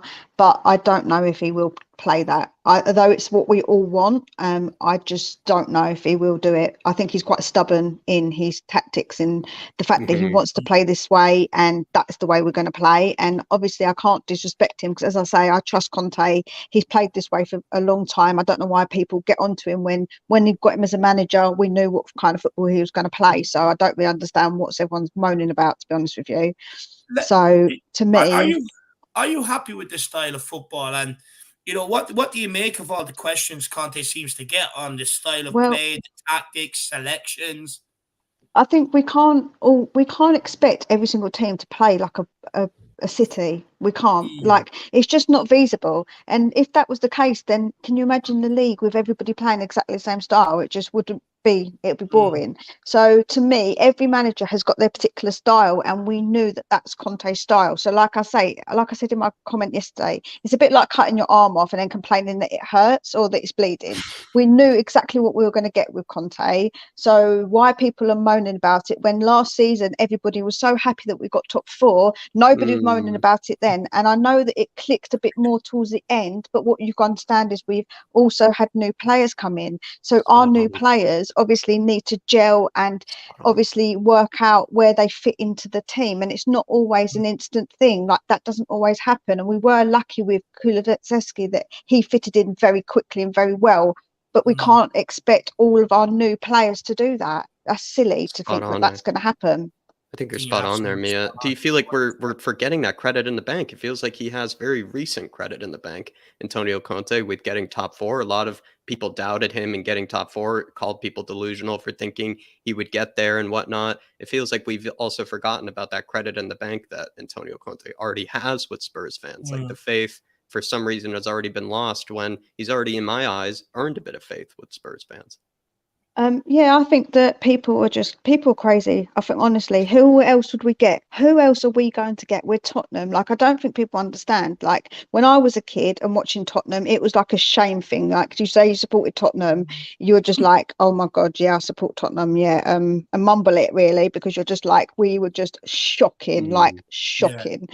And so, like, now we've managed to get to a point where we've got a nice stadium and we've got a brilliant manager who is known for winning. He's a known born winner. We know this. So I just don't get it. I just don't understand why people would think, oh, he's going to come in and start playing this expansive, fantastic football. And the fact he got us into top 4, yeah, people should give him credit for that, because that we started off the season so poorly because of Nuno. He come in and he completely changed it around with players, don't forget, that weren't his players as well. He did that with players that weren't necessarily his players. So I don't know why people moan, really. I can't. Yeah. And another one. You were listening to us last night. We were talking about Hugo Lloris. I mean, what's your opinions on Hugo lately? Look, even against Frankfurt, again, the ball at his feet, he's absolutely lost. He looked shakier than ever the other night. The problem with Hugo is now that the game has changed. Don't forget, he's been with us 10 years, so the role of the goalkeeper has changed immensely since he was starting to play football. So obviously it is a difficult thing for an older school kind of keeper to change his ways, and I do understand that, and he can be a bit shaky when it comes to kicking out, etc. And I do get a bit nervous, especially when we've got certain people in our defence and they give the ball and I'm like, oh, don't do that, like, please don't, because it makes me nervous. But obviously he has saved us. North London derby, I was at that game myself, because you said you was there, David. I was there at Wembley myself with my brother watching that game. So so obviously he saved us then. He saved us in the Champions League, that penalty. So like he's had moments where we mustn't forget that he's also got credit in the bank, in my opinion, for some of the saves that he's done, and some of the times he's got us out of like a really sticky situation. And as I was commenting last night, is that if the game's 0-0, whose fault is it we didn't win? It's the striker's fault. However, we're quick to jump on a goalkeeper where we don't jump onto strikers as much. And I think that's not really fair, because I think we overly criticise goalkeepers, in my opinion. Look, I could completely understand. I think you summarized that quite well, actually. I think you summarized a lot of it. Just a quick follow-up though, Mia, just on the Hugo thing. Did it worry you? At least in my eyes, I thought he looked shakier than ever in possession against Frankfurt, because he started kind of missing some of his clearances, kind of slicing at the ball a bit more, just felt shakier than ever. Do you feel like there is is he losing confidence per game? Joe, I think, doesn't help. I think he's losing confidence, and don't forget, he picks up the vibe from the crowd. So if the crowd are making this noise every time he gets the ball and they're feeling jittery and nervous, then he's going to feel that vibe as well. Like, you can't underestimate that feeling. Even if you've been a goalkeeper for many years, you are always going to get that kind of little bit of nervousness when you can hear the crowd making certain kind of noises in the background, So I think that could be partly to do with confidence, because don't forget, if you feel like that every time you get the ball, so you're thinking about it, every time you pick the ball up, you're thinking, oh my God, everyone's on to me about it. They're only human, so they're going to obviously feel those vibes from people. So I think it could be a bit of that as well. Yeah, 100%. I think you're absolutely spot on. Now, Mia, we've got a super chat in here from Danimal Yanandez. He says, can someone let her know there's still 0 trophies in the bank, and most fans don't take Spurs serious? They're the London Everton. I mean, what would you say to Danimal? Don't be afraid to share your thoughts. You don't have to, whatever's on your mind, feel free to say it. Well, the thing is that we've got no trophies with Poch, but everybody's quick to kiss his ass, and I get fed up with it. I just think, stop kissing Poch's ass if you're going to say 0 trophies, because he didn't get us no trophies either. So what do you want? Do you want some rubbish manager? Do you want Nuno back? Is that what you want? Like, really? People honestly are so delusional. Like I say, I've watched us in the times period when we were shocking and we were like 14th in the league. So to me, I just think that people just like to moan for the sake of moaning, I swear, because at the end of the day, Conte got us 4th in when we thought we could not get it. When we first started the season and Nuno started going wrong, we didn't think we were going to get 4th. No way did we think that. So obviously he got us 4th, and a trophy. Yeah, we all want a trophy, but are you going to stop supporting your team because you don't get a trophy? No, you're not. So people need to stop crying about it. Love it. Absolutely love that. Just hold on there 1 second. Leighton Ellie has also put in a super chat here, and she says, big up to the Greek Cypriot lady Mia. great debut, Carl. And I just wanted to also Oh, thank you, Ellie. Couldn't help but think, listening to you, I think you and Ellie would be fantastic together doing something. Yeah, but it's that passion. I said to you when we were backstage, we have a very passionate thing about us. So when we start talking, I'm like, I get into like a rant, and my mind, I don't like see anything. I get tunnel vision with my rant and get very passionate. And when people say nonsense, when people talk rubbish to me, I just can't bear it. I'm just like, no, like, I don't want to hear your nonsense. Thank you very much. I love that. No, and I think it's good energy as well, because you speak your mind and you speak it confidently. Take this in the best sort of way. Sometimes it sounded, especially with the way you maybe even put down an argument, it's almost Simon Jordan-ish, I would say, actually, Mia, and take that in the best sort of way. Take that as the best compliment. But really, I thought honestly, you were supposed to be nervous. Yeah, absolutely. Joe, what? It's because I'm not looking at comments, but when I look at the comments, I probably feel really rubbish, because I think, oh, people are going to say things in the comments, and that's what it is because people comment, don't they? Especially sometimes, like even now, though it's a lot better being a woman talking about football, sometimes you do get the dismissiveness of, because you're a woman, what do you know about football? But I've been watching football, like I say, for a very long time. Me and my brother, I've got a younger brother, and we always watched football when we watched like Football Italia days on Channel 4. Yeah. So I've been watching football a heck of a long time myself. So obviously when people kind of dismiss me because they think, oh, she's just a woman, you know, so that's obviously part of the thing that you're conscious about. Yeah. Well, no, I want to say to you, you've got absolutely nothing but great comments there in the chat. To be honest with you, people have absolutely enjoyed your phone in. Like I said, you've absolutely nothing to be nervous about. I thought you were absolutely brilliant. And look, don't ever be afraid to come back on and have your say again. We absolutely no problem. enjoy listening to everybody's opinions, and you know, big yourself up. That's all I can say. I think you've done it with great confidence. Want to see you soon, Mia. Want to see you again. Yes, thank you. I'll be in the comments anyway. I'm always commenting. Everyone always says about me when I'm always in chats and commenting, because I'm very feisty with my comments. And people sometimes, when they don't hear your tone of voice, they can take you a bit of the wrong way. And it's like, that's not how I mean it. I'm just a very feisty, passionate person about my team. And I just want people to be positive. We're third in the league. We lost one game in the Premier League. Like, I don't know why people are just getting so upset and irate about it, if I'm honest. I love that. And you're welcome to be irate about it. And as well, Mia, I think now people, they can see what you sound like in the chat. Now they see what you sound like on a fan show. So they know what you're coming across as. They know your opinions, and it's good to see. And I really appreciate you coming on as well, because we love a debut. We love a debut, and you smashed it. Hopefully it doesn't end on a debut. Hopefully we see you again. Yeah, and I'm sure I will come back on, especially after games, because I feel passionately when people get so like about games. Like, obviously when I feel like they're just moaning again for no particular reason, I'm just Well, definitely. Absolutely love it. Just quickly before we let you go, Ellie snuck in here again. You will get great comments. We got to meet up at a match, Mia Hun. You were dynamite. I'm actually going to the Everton game because it's near my birthday, so I'm going for my birthday this year to go to Everton. So if you're there, Ellie, I'm happy to meet you. I'm going. Me and my brother are going. Love it. Absolutely love it. Well, look, we'll make sure that happens for you and Ellie. Look, THFC Till I Die on Twitter.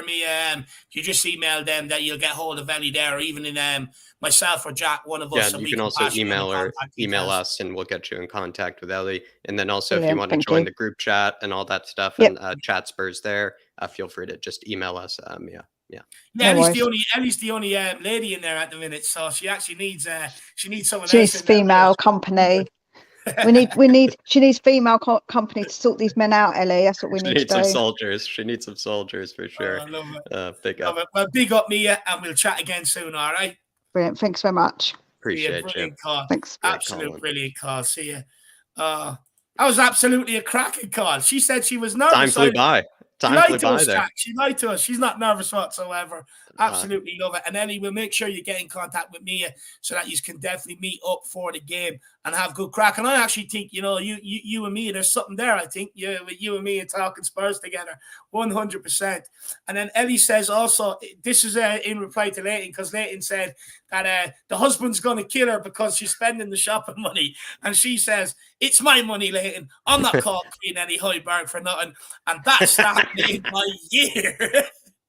Here's another bit of cookie dough money to get Jack back to White Hart Lane. We are in process of trying to get Jack and Nick actually over for West Ham in February. Absolutely, Ellie. And the plans are in the works, Ellie. We're getting back for that Irish Hotspur derby that you know so well, Ellie. The one that I almost put you deaf in the ear for, screaming Hoiberg in your ear. I think I deafened you almost that day.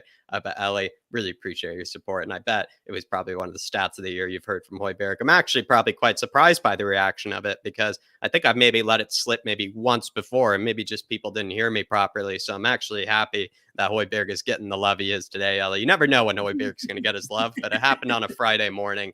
Hoiberg getting his love the day before a game. And absolutely love it, Ellie. Really appreciate you. And yeah, hopefully you have a good rest of your weekend. And hopefully maybe Hoiberg bags us a brace or at least a goal, because I think I even said to Nick as well, Ellie, I think as much as there being bets put on about Richie grabbing 6 goals in the Prem, I could see our big man PEH grabbing 6 goals in the Prem this season. Oh, I love it. Absolutely love it. Ellie, when have you seen Jack so happy? Look at the smile on his face talking about Hoiberg. He loves it. But big up, Ellie. I can't wait to be at that West Ham game with you again. That's going to have to be our traditional game every single year, Ellie. West Ham at home. Because going away, I don't think they're going to treat me too kindly there. Not that I'm afraid or anything, but I'm taking my life going into my own hands going away there. Although I'd still call them mugs every single day of the week. Leighton Evelyn says, Ellie, it's all love and banter. I'm a big fan of your support. You are Tottenham through and through. Leighton, that's the thing. Look, we can all disagree, agree, whatever we want to do. But at the end of the day, we are all passionate Spurs fans. And I love the banter me and you have, even though we're from 2 different cloths altogether. I'm silk. I don't want to disrespect you by saying cotton, but it's the only other material I need that I know. So, but I absolutely love it. We're chalk and cheese. That's the one, chalk and cheese. But we have fun, Leighton. Big yourself up, brother, and appreciate the support, my man. And Ellie, he's apologising to you as well. Big up, Leighton. Absolute legend. Chalk and cheese. That's a good one. I'm on fire. I told you this hiking's doing me good. Jack, this Res Ferber, he says, Conte in his last season at Chelsea was criticised for sitting back against City. When questioned, he said he wasn't a fool to play open against them. Sarri then played open against City and lost 6-0. Conte knows football. We should actually frame this. I want to frame this. That's an absolute quote, my man. Big yourself. What a comment, Jack. What would you say, Therese? I mean, a great example is probably the one he put in there, but I'd been thinking about this all along, and I was actually looking for another game, and I think Rez has provided this, where you look at what Ten Hag, the way he set up and the way it went against Man City, it really did show that if you are a manager that is maybe more used to that progressive style, that's how you choose to win, that's how you play. The moment that they then come up against a Man City, where they do know, listen, man for man, they're going to outplay us. Their back line is better. Their forward line is better. The midfield is better. You are going to get outplayed. Even if you play that progressive style of football, even if you play kind of an exciting brand of football, there are teams that play, more exciting brands of football than you, or they play an even better version of that exciting brand of football than you. They do it more efficiently with better players. And when you come up against that, you're going to have to find yourself maybe setting up a bit more conservative. You have to find yourself needing to win in different ways. And Antonio Conte is one of the better men in the business at being able to do that. Erik ten Hag is not, and also Maurizio Sarri is definitely not either. And I don't know. It was tough. Or I forget his actual first name. Sorry, but it was tough. And I don't know. You see a guy lose 6-0. It just shows that certain managers, they do very well with a progressive, open, modern type of style. But when they come up against a manager who also plays a modern, open, progressive type of style, and that manager happens to have better players, they get absolutely torched. And I think a guy like Conte sees that happen, and he knows, I'm not going to let that happen to me. And he'd rather lose 1-0. He'd rather lose 2-1. And I'd also rather lose that way. Seeing the way Man United were getting absolutely torn apart in that first half, seeing the way that Sarri has been torn apart before as well, it's really not the way I like it. Even if it is exciting to win 6-3 and 6-0 every once in a while, if you come up against Man City and get beat 7-0, it's not really worth it, if you ask me. So absolutely right. Well, actually, I love that comment, and for me, it's what I've been trying to explain. And so the Harris Army, for some reason, or the Irish Hotspur Army, they always seem to explain things. It takes me 5 minutes. It takes them, 50 words? Absolutely love it. It's taken us weeks of debate shows, Rez. It's taken us weeks of debate shows to put it in the way that you just did there. So absolutely. and this is exactly what I mean. Like, we don't have the players to go and play City the way they attack us. We don't have the players to go and play. I'm using Liverpool for the last few years, minus this year, to play the way they played and for us to go toe-to-toe with them. So the only other way is doing it in another way, but stopping them from attacking, making them frustrated, eventually overloading too many players, and then having enough bodies up forward to be able to catch them on the counter where they're caught out with too many bodies going forward. So, and Conte's made an absolute living off this. Absolutely love the comment, Rez. Big yourself up, my man. I really appreciate the support, my spoiled brother. Big really yourself up. It's a great comment, Rez. I should put that up on the fridge, honestly. And Conte not only knows football, he can teach football as well, like he likes to say. Big up. Yeah. And Daniel Hernandez again. Yeah. He doesn't seem to be a Spurs fan. I think he might not be a Spurs fan by the looks of it. So, because I think he said you guys are the London Everton, and then he seems to be pointing out again. But Danimal, I must say, a great name, Danimal Hernandez. Poch, you need Allah. Kane and Son are coming to the end. Future not looking good. Cheers. I think it was a pretty good retort by Mia there to you, Danimal. And as much as probably some people might agree with you in the chat there, I think it was a pretty good retort to you. And as well, I mean, Spurs haven't won anything with any manager under the case of Levy or Enoch. So who's to say that Conte's the wrong one? You can't say that one manager is right or better than another when Daniel Levy and Enoch haven't won a trophy with any manager except a defensive one, Dave, in 2008 as well. So it just shows that, I don't know, there's not really any right or wrong way yet. And I think Antonio Conte is probably our best chance at it at the moment, Danimal. And as good as Poch was for us, he didn't achieve anything at the end of the day. And so there's no true or tested way for Spurs. There's in the last 20 years, there's no true and tested way for how we're supposed to win trophies. We don't know yet. So we need to let someone like Antonio Conte maybe show us how. And the Neville sister and Gary Neville, Gary Neville. Well, you know, him and Phil used to be called the Neville sisters. So Gary out of the two Neville sisters. And anyone else that, you know, kind of says you can't win a Premier League playing this way. Jose Mourinho done it. Claudio Ranieri done it. Of course you can do it. It can't be done this way. So, look, I do agree with him with Kane and Son are coming to an end. Look, eventually in the next 3-4 years, we are going to actually have to accept this. I worry how we're going to replace them because they've been very, very influential going forward in terms of goals and assists and have carried this Tottenham team, especially in Kane's case, for about 8 years. I do have a concern how you're going to replace them. They're going to leave an absolute massive void, which we're going to struggle to fill for a number of seasons. So I do worry about that. But great, big up, Daniel. Really appreciate it. I really appreciate support as well.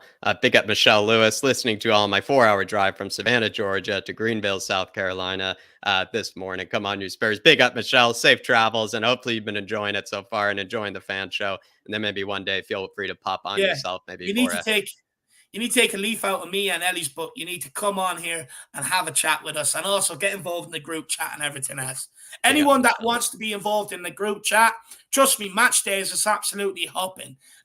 Feel free to send your number to the Irish Hotspur email address, which is below.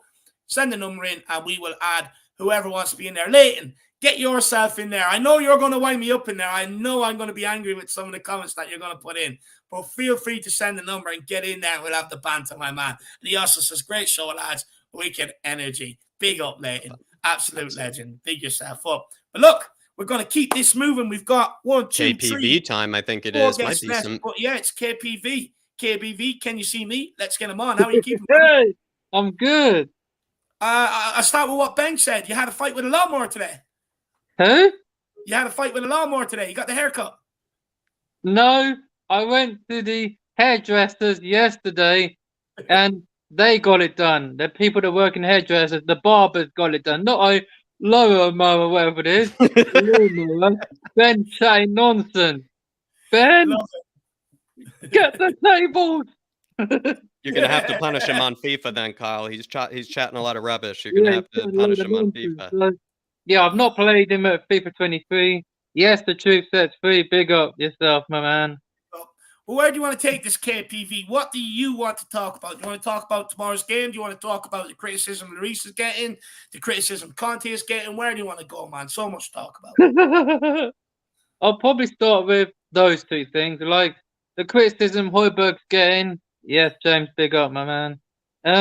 The criticism that Højbjerg's getting is not acceptable. Like, yeah, I like the stat. Højbjerg has, I believe, more through balls than KDB. Brilliant. That's made my year. That's going to be the stat of the decade. Kevin Boy's probably thinking, well, Højbjerg's got more through balls than I have. Fuck's sake. Who needs KDB when you got PEH? He's going to be moaning like that probably for more seasons to come. But yeah, De Bruyne doesn't have many, but Højbjerg's got more. And Lloris, like, yeah, he shouldn't be captain. It should be like Kane or Højbjerg. Kane was captain when Lloris got injured against Brighton when we lost 3-0 under, MP, known as Poch. But yeah, Kane's been captain on a couple of occasions. So Kane or Højbjerg. But what about Mr. Skippy? Ollie Skip. Mourinho said it. No one giving him a chance to start, Kyle. Do you think he should be given a chance ahead of Basuma? I know you corrected Ben on here, Tom TV, with the pronunciation as well. Yeah, Skip. Yeah, I think Skip should be given a chance because he did last season. Like, he was injured then. Yeah, he's been injured, but maybe give him a chance when he comes back. Yes, James, I am. You're damn right. Absolutely love it. That's Absolutely love love it. Man. It's world KPB. Yeah. What formation do you want to see against Brighton? Do you want to see us in the 3-4-3 still, or are you one of the fans that you want us to switch to a 3-5-2 and see what happens? 3-5-2, please. Because why? I want to know why, Kyle. Tell me why. As I said on Real Tottenham TV, it doesn't work without Kulusevski. So I agree with that. Yeah, 3-5-2 would be better. Like I said to Stel, the other day after, I think it was after the Frankfurt game, like counter-attack, that's what we do. But we can just smack teams apart with that formation. Like, I know Conte used this formation when he won the league with Chelsea, but I just want a 3-5-2. We can, do better. 3-4-3 doesn't work without Jesus from Sweden. Is the big difference between the 3-4-3 and the 3-5-2 is that in the 3-4-3 we have to sit very, very deep, but in the 3-5-2 we can actually push a bit higher up the field and turn the ball higher up the field? Is that the biggest difference for you? Yeah, we can run forward a lot in 3-5-2, but not sitting back in 3-4-3. 3-5-2. Yes, Robert. 3-5-2 for us, my man. Is there anything you want to say to the the Marine passed away, unfortunately, yesterday, Kyle? Very, very sad. Yeah, I just want to say rest in peace to Gian. What was it? Vetrone, I think. Piero Vetrone. Rest easy, buddy. Like, yeah, I woke up to the news yesterday and I hear they passed away. Like, Son gave him a hug after he scored a hat-trick against Leicester, and you saw Richarlison's tweet and Instagram post. Very nice. Kulu and Richarlison, yeah, everyone paying respect. Dier as well, everyone paying respect to him. He's been with for a long time, and we'll miss, and we're gonna do it tomorrow and Wednesday. Like, I'll be at the game Wednesday, Tottenham Frankfurt. So nice. I'll be going, and so everyone. Yeah, I want to see a picture of you at the stadium, Colin. Make sure you get a nice picture at the stadium and put it up, brother. I'm buzzing for you. Yeah, and I'll be seeing Ben and Sim again for a second time, like I did at the Brentford game last season at home. So, yeah, I'm going to meet those two chickens again. So, yeah. I want to see a picture of you with the both of them in a headlock, okay? Yeah, you will. I'll send it to you. And, so rest easy, Gian, Piero Vetrone. Like, brilliant coach for the club. And, And maybe last question for you, Kyle. Right wing back. Last question for me anyway. I'm sure Jack might have one to end off. But right wing back, Kyle. Big talking point. He's stuck with Emerson for Frankfurt, despite many fans not wanting him to. He's no option this time round. Matt Doherty, Spence or Perisic on the right? Who do you think it's going to be? I'll go for the Croatian Cafu this time. Perisic, the Croatian Cafu. That's his name. Not the Irish one. We'll go for the Croatian Cafu. Perisic. Who? Cafic. Cafic, whatever. Cafic, then Cafic. All right, the Croatian Cafic. Yeah, and Seth on the left. So, yeah, those two. Yeah, 3-5-2. And as you said, you was at the Amex when we beat them 2-0. So it was Cooley thought he scored, but it actually took a deflection off Romero, and Kane scored. So, like, I did say to Ben I was going to go for Dier to score, but looks like he could be out. You're wrong, Kyle. For once, you're wrong. You usually have a great man memory, but Romero got credited with that guy's strike from Kulu, actually. What? Romero scored against Brighton last season, not Kulu. Kulu took the strike and it hit off Romero and went in. He got credited with the goal. Oh, no, and I saw Kulu doing a funny celebration. I don't know what he was doing, but a funny one. But, like, yeah, like, I wonder how long he's going to be out, Kulu. Yeah, he can be better than any other one. Cheers for that. The truth sets free. Everyone, you're very loved around the Spurs fan base, KPV. I hope you know that you're very loved. Yeah. Ooh, yeah. And I don't know how long Kulisek is going to be out for. He should be back for the big games like Man U, Everton. He should be back for. But yeah, like he's the beast, and people saying he ain't that well class. Well, show some respect, fellas. Anyone around doesn't like him, you don't know who he is. I've got a shirt with his name on the back in my room, so I'm still undefeated in that shirt. Brian Daigle's streak is over, but the streak time for KPVs. For me. So we all have to get on the KPV hype now. Absolutely love it. Before we let you go, though, Kyle, I've got a question here, and it's: do you know who let the dogs out? Ben did. Oh, Benji did. No, it's Conte, Kyle. It's Conte. Oh, well, yeah, Conte let the dogs out, but yeah, like the Brighton do it this time. Yeah, the Brighton manager is actually backing us to win the league. I think everyone saw it on the BBC Sport app. Finally, we're getting some respect from the manager who's dominated Conte many times, but finally. So let's win tomorrow. And went on to Wednesday afterwards. I'll be at the game and I'll send the pictures. And 2 wins. Yeah, then clean sheet. So I want a clean sheet. But a win is what I want, not a draw. Because then, so 2 wins would be nice.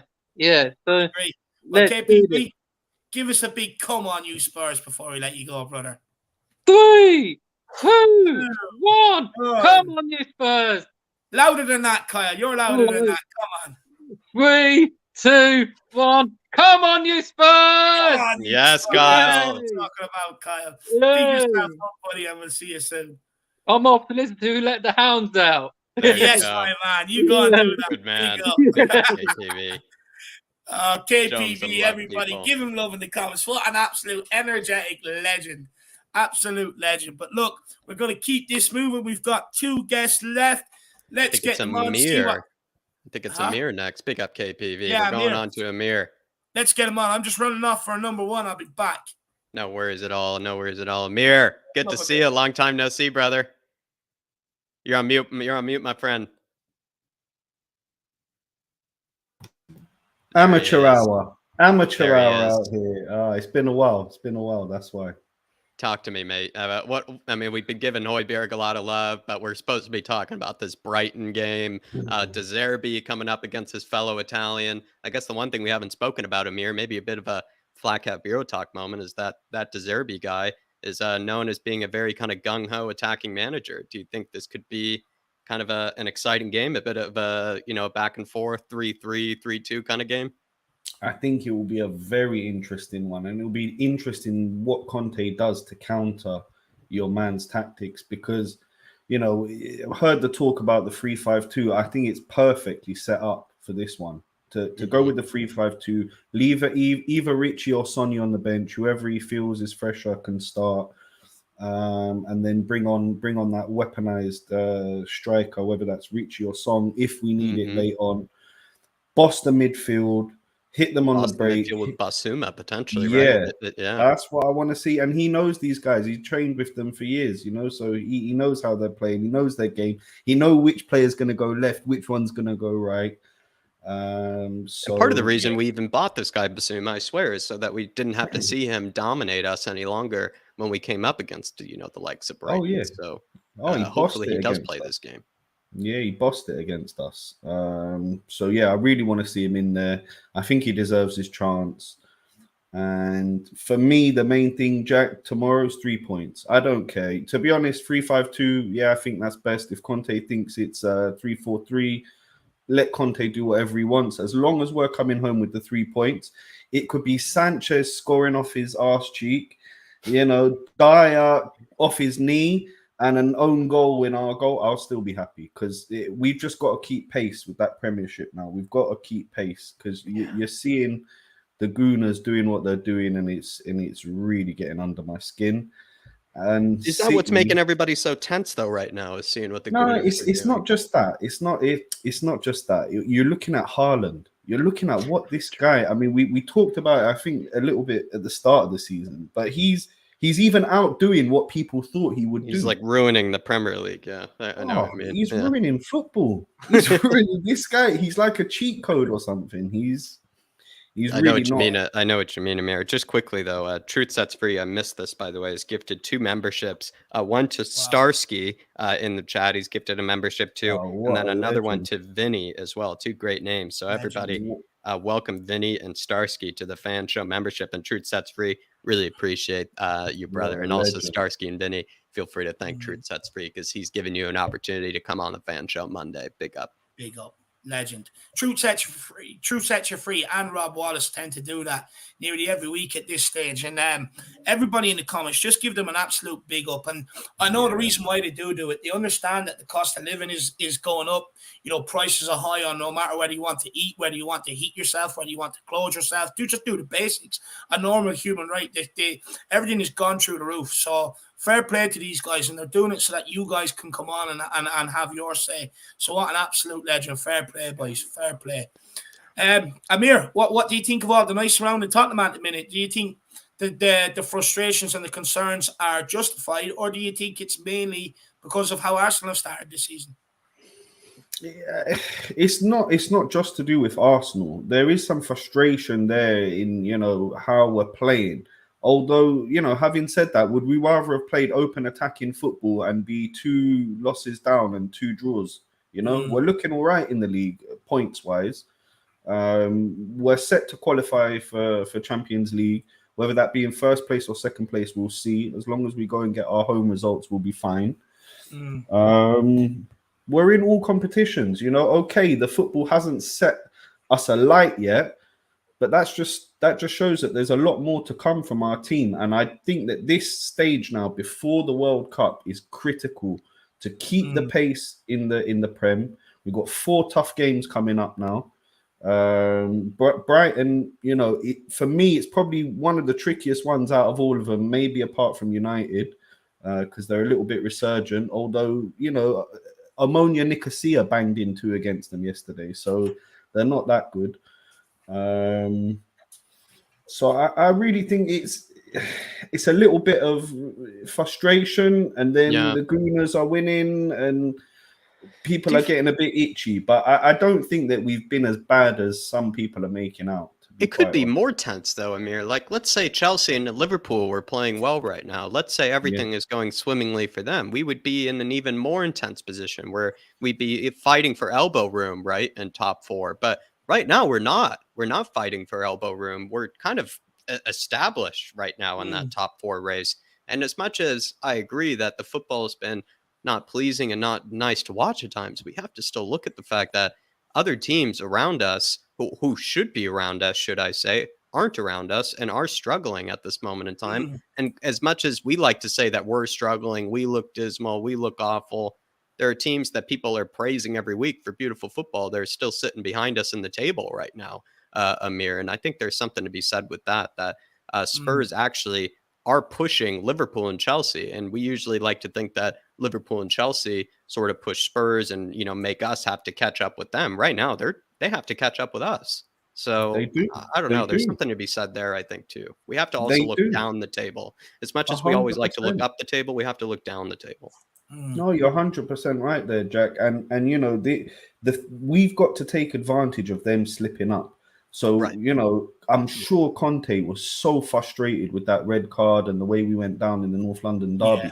But for me, he's going to give them a rocket up their ass. And he gave it. Look, that performance against Frankfurt, we just didn't finish our dinner. Where was the knife and fork and spoon? We had all the chances. It could have been 2-3, maybe even more. We had clear, open chances.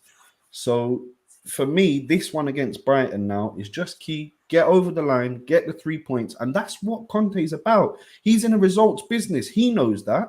We know that. He's in the results business. He's in the results. He's not playing about. He's not here to take my money and go home. He knows that at the end of the day, when he's going to be a pensioner, when he's in his 70s and 80s, he's going to look back at all the things that he's done and he wants to be proud.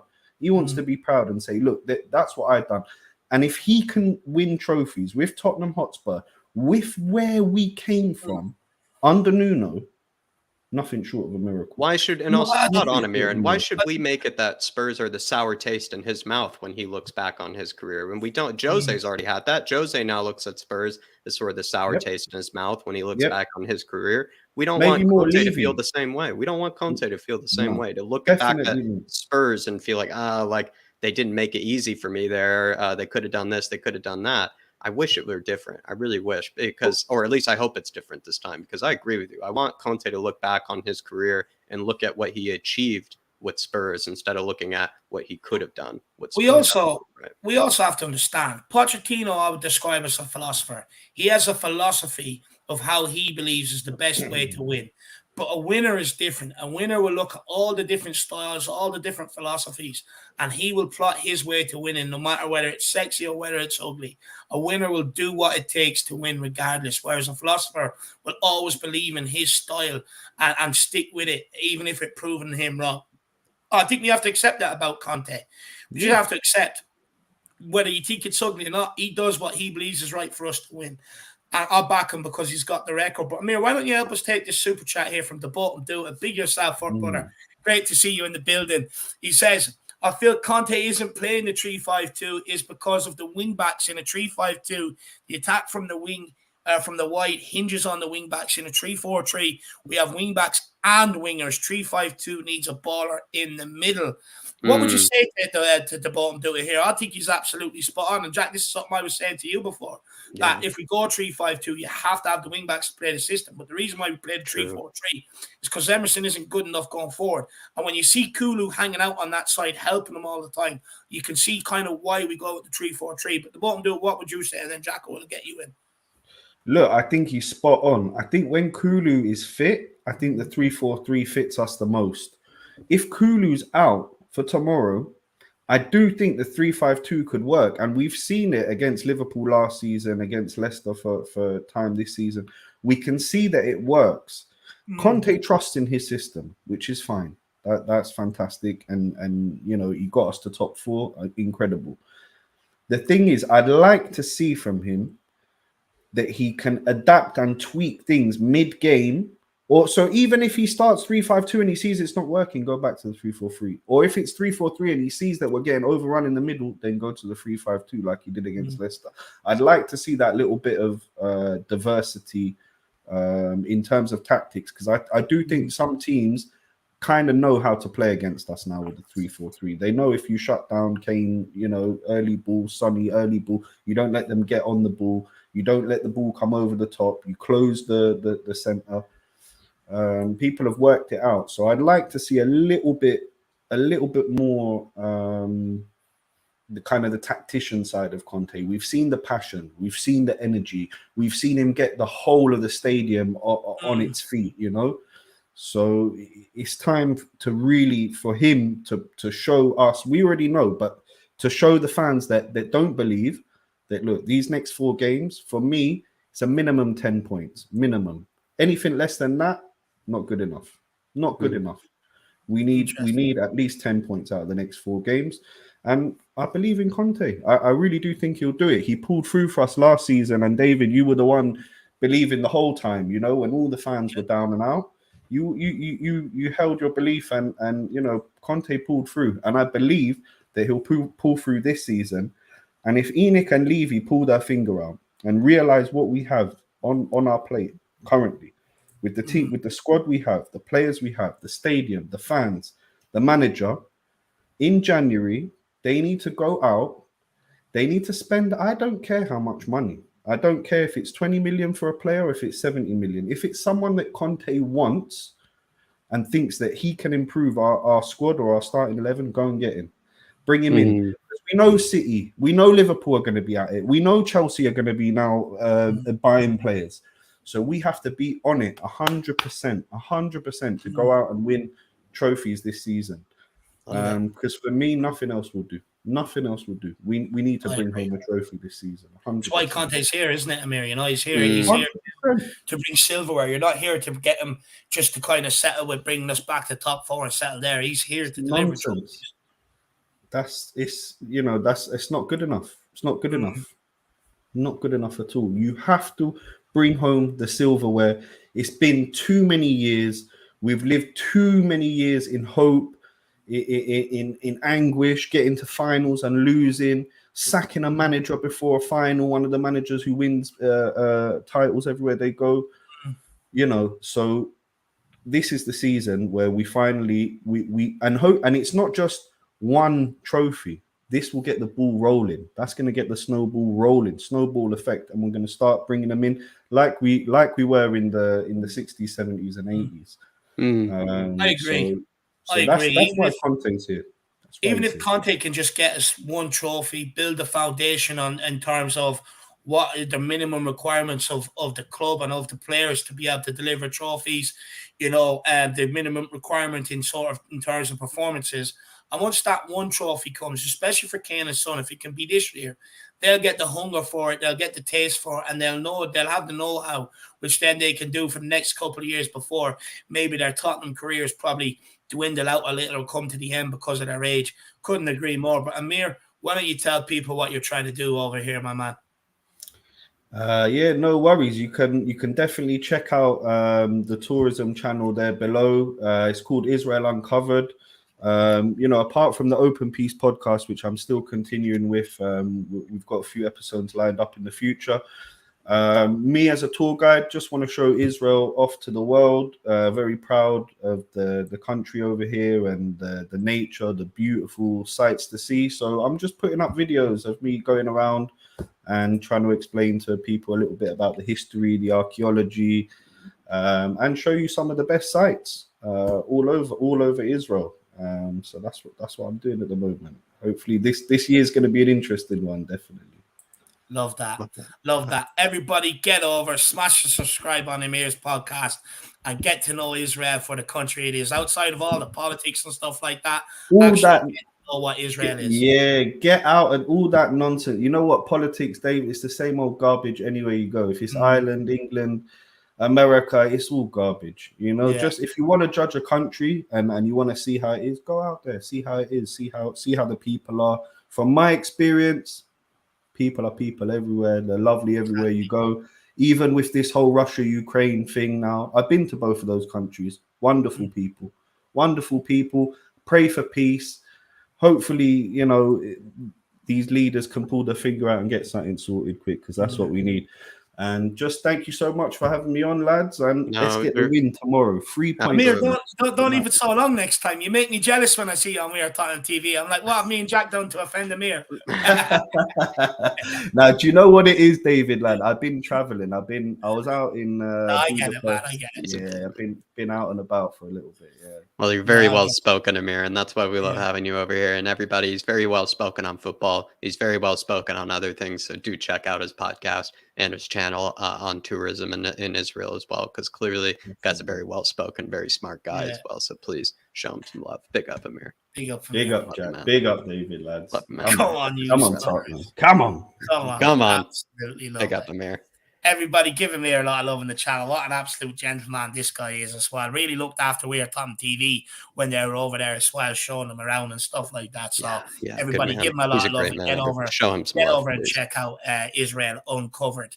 Just quickly Jack, to Bottom Dude, I just wanted to say thank you to Bottom for all the support, my man. And then as well, I just wanted to, vouch for what he's trying to say here, maybe get into maybe what he's trying to convey here. I think to Bottom Dude, Dave, he likes the 3-5-2. It's just, he doesn't think it's as easy of a chop and change sort of kind of formation as some people like to make it out to be, because I think what the Bottom Duda has made out before is that the wingbacks aren't as creative as you'd like them to be. That is a bit of a weakness. And the midfielders don't really have a Barella, James Madison sort of like, or even McAllister, who we were talking about today. We don't have like a McAllister-like midfielder in there, and that's what you need. And he likes to describe it, I think, perfectly as kind of a baller in that middle or a baller in that midfield that sort of is able to dictate the tempo, is able to go forward, be box to box, kind of just be kind of an all-action midfielder in there. And I think he feels like we sort of lack that. And so it makes it, for him, it's like we can't just go 3-5-2 every game. It's not going to work because we don't have naturally perfect players for all those positions. There are going to be a few positions where you're going to be asking maybe a player to do something they're not necessarily best at, is I think what he's trying to say. And I think that's probably true with some of the players in the middle, maybe too many players too similar to each other, with Basuma, Højbjerg, Bentancur, maybe all too similar to each other. And then in the wingbacks, the only real creative wingback we have are sort of Perisic and maybe Spence. So I see where he's coming from. And he's just trying to say you can't use the 3-5-2 all the time. I think the Bottom Dude is trying to convey. And also maybe just trying to also point out that Conte's not an idiot as well. I think he's trying to defend Conte for his decision making. Big up. Well, we all know he's not an idiot. We all know that. Big up the Bottom Dude. Good to see you, my man. I keep putting up them videos about traveling around your beautiful country, India, as well, my man. Big yourself up, brother, and great to see you in the building. Take a few more comments from the chat, and then we'll get on the last guest of the evening, which is Rufus Roughcut. Shem Tan says, why doesn't Poch ever get any credit just because he didn't win a trophy? The only manager that got a crap team with an injured Kane to a Champions League final. No, look, I do think he deserves some sort of credit. Like, don't get me wrong, the football was good to see. And look, he had us up there challenging in all the competitions. League Cup semi-finals, finals, FA Cup semi-finals as well. Premier League a couple of occasions, Champions League final. I think he does deserve credit. I just think when it came up to that final hurdle against the bigger teams, he just didn't have the know-how or the experience, where I believe Conte will have it this time. And I just think we've got to be patient. And I think the point people like someone like me is trying to make, great, Pochettino was great football, very exciting times, but we didn't win anything. So I have no problem trying it under Conte's way as long as we back it right with the players that he needs. I have no problem trying to do it a complete different way if it means getting over the final hurdle. But big up, Shem. Fair comment. I love being challenged, so don't be afraid to challenge us, guys. Don't be afraid to get in comments challenges. Island Life says, need Spence for that attacking instinct. Frank Lass says, Amir just joined your channel. Great thoughts. Big up, my man. Absolute legend, Frank. Spurs 89 says, I was supposed to be going to Brighton game tomorrow, but now I've got a stinking cold. Every game I've been to, we lose, so not going could be good. Look, if don't think that way. Ollie used to think that way. Ollie Freeman used to think that way. Spurs 89. Eventually, you just have to face it. I'm a bit of a superstitious guy myself, often Spurs 89, but when I catch myself being a bit superstitious, just got to realize, you know what? If I really believe in my team, above all the superstitions, above everything, they should be good enough to win. They should be good enough to get the result. Even if you think the superstitions help, which I think they do, like the stained shirt and whatnot of Mr. Daigle. I do sometimes believe in that stuff. But I would say Spurs 89, you should always be able to go to a Spurs game. Don't ever think that, you're the reason they lose. Always go, just overpower it. Ollie Freeman eventually got to see his team win right in front of him. Now the curse is broken. So you got to break that curse, Spurs 89. Big yourself up. It is. Big up, Spurs 89. And hopefully you feel better, my man. Hopefully you feel better. Plenty of lem sips. I'll be honest, I actually would recommend a hot whiskey, lemon and cloves in it. That'll definitely make you feel better for a little while at least. Something nice. So definitely check that out. Steve D says the season is only going to get harder now. Everyone knows how to stand up against us as we are predictable. I'm still a believer in Conte, but no, look, I think that's definitely a fair comment, my man. Look, I don't know. I'm not sure it's going to get harder, if I'm being brutally honest. I think it will get easier. I look at it right now. I don't think it can get much harder. I think, look, despite Kane being a top goal scorer, isn't at the levels we know he can get to. Son is also not at the levels we know he can get to. Cool will be back in a couple of weeks. We know what he'll add. I think Højbjerg and Bentancur are probably at better levels this season than what they were last season. I think Romero can only improve. We know he still has a lot to get back to where he was last season. I think things will get better. I hope they will get better, but I can also see where you're coming from. Where what if they don't? What if they do not get any better? And as well, I will say to that as well. We know. I've said this last season. That's why I was very dubious coming in with Dier and Davies still as first choice. That's why I wanted Langley and someone else in for Dier, because it's one thing doing it under a manager and having a new manager bounce and playing well for so long. But we've seen from players that have come out about his time at Inter, there's been a few from Juve. Gary Neville has said it. Ashley Young has come out and said it. Mentally and physically, if you're not right, you will tail off on the Conte way very, very quickly. And it does become absolutely relentless very, very quickly. One where you can get very, very pissed off with it. So I just hope that them players haven't reached that stage so soon into it. Yeah, there's a fear that they could have, because before, when things haven't gone well under Jose, under Poch, under Nuno, they're very, very quickly to go and get them sacked by bad performances. I'm not sure it's the case this time around. We've got to remember as well, last season over this period, we've got 18 points. We had 9 under Nuno and haven't won since the first 3 games of the season. So we're in a much better position now than what we were at this time last season. So I would say to people, let's just give it in patience. Let's give it another couple of games and see where it goes. But Stevie D, I'll definitely take your comment on board, my man. Great comment, actually. I think a lot of Spurs fans probably agree with Stevie. I think a lot of people probably feel exactly the same way he does, where it's like, I believe in the guy, but there are some things that, have alluded to maybe these games being a bit more difficult. And one of the reasons has been, like you said, perhaps we look a bit predictable this season. So big up, Steve D. Big up, Steve D. Absolute quality comment. Absolute. Yeah. Steve D, maybe put in the chat, my man. What do you think we need to do to not be predictable? What solutions would you have for this, my man? Get in the comments. Let me know. Big up, Steve. Man, really appreciate support. He's always in here. Absolute legend. But look, time for Rufus. Moving. Let's get it on Rufus. The last caller of the day. Let's get him on. Rough cut. Hey, guys, how you doing? Good, and you? Finally get the Mr. Harris again. I know, yeah, I was off gallivanting last week, my man. I do apologize, but I had to. If Nick can make it all the way over from New York, which is not a cheap or easy journey to do, but I'm sure I can. Jack will vouch for that. I'm sure I can make it over there to be able to go over and meet the guy, especially with what he's done for myself and Jack. It was only right. So I'm sorry about that, but I had to do it. But Rufus, let's get into it, my man. Where do you want to start with this? Do you want to talk about Brighton? You want to talk about what's going on with Conte at the minute, Lloris? There's so much to talk about. Just quickly touch on Conte and Lloris, because they've both been covered by lots of other people. But I had problems with my internet, and I couldn't watch the game against Frankfurt at home. I had to go and watch it with some German guys.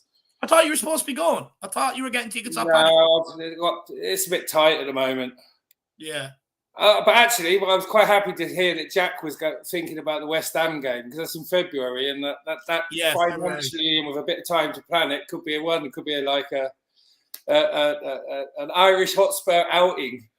Well, I tell you what, it's going to be. It's going to be a Kildare Spurs outing, but as well, there's a few people from the Irish Hotspur community going, so we're going to try and maybe link up the two if we can. Well, we can do it, but so as long as people come, we're going to link up the two and hopefully have a good crack. We'll hit somewhere beforehand, hit somewhere after as well, and have a good crack, because the Kildare Spurs, we're not actually only doing a day trip like we usually do. We're actually flying in for a couple of days, so be plenty of time for the Irish Hotspur Army to get down there, meet myself, Jack, and all mingle with each other. But Rufus, I want to bring Jacob over for a game. So do. Dude, get him over, lad. Get him nice over. of you all there as well. Like, be a nice community event. No, dude, get over, man. Make sure you do get over and bring the young lad with him. I remember the old lad used to bring me, you know, and it's why I have the love and the passion for the club I have today. So make sure you get it over. But Rufus, what do you make of the criticism Conte is getting so far? Do you think it's justified? Do you think it's warranted, or do you think it's unfair? I sat in a room full of Germans who were cheering on Frankfurt. None of them are Frankfurt fans, but they're all football fans. Freiburg, Dortmund. And they're getting behind their club. And they got up after the game. They were like, oh, Frankfurt were super lucky. Super lucky. Wow. They said, look, the Tottenham were a different class and they cut them open so many times. Just our strikers didn't take their chances. Like Amir said, we didn't eat. So they thought they got away with one. They felt like they got away with one. Yeah. We didn't eat our dinner.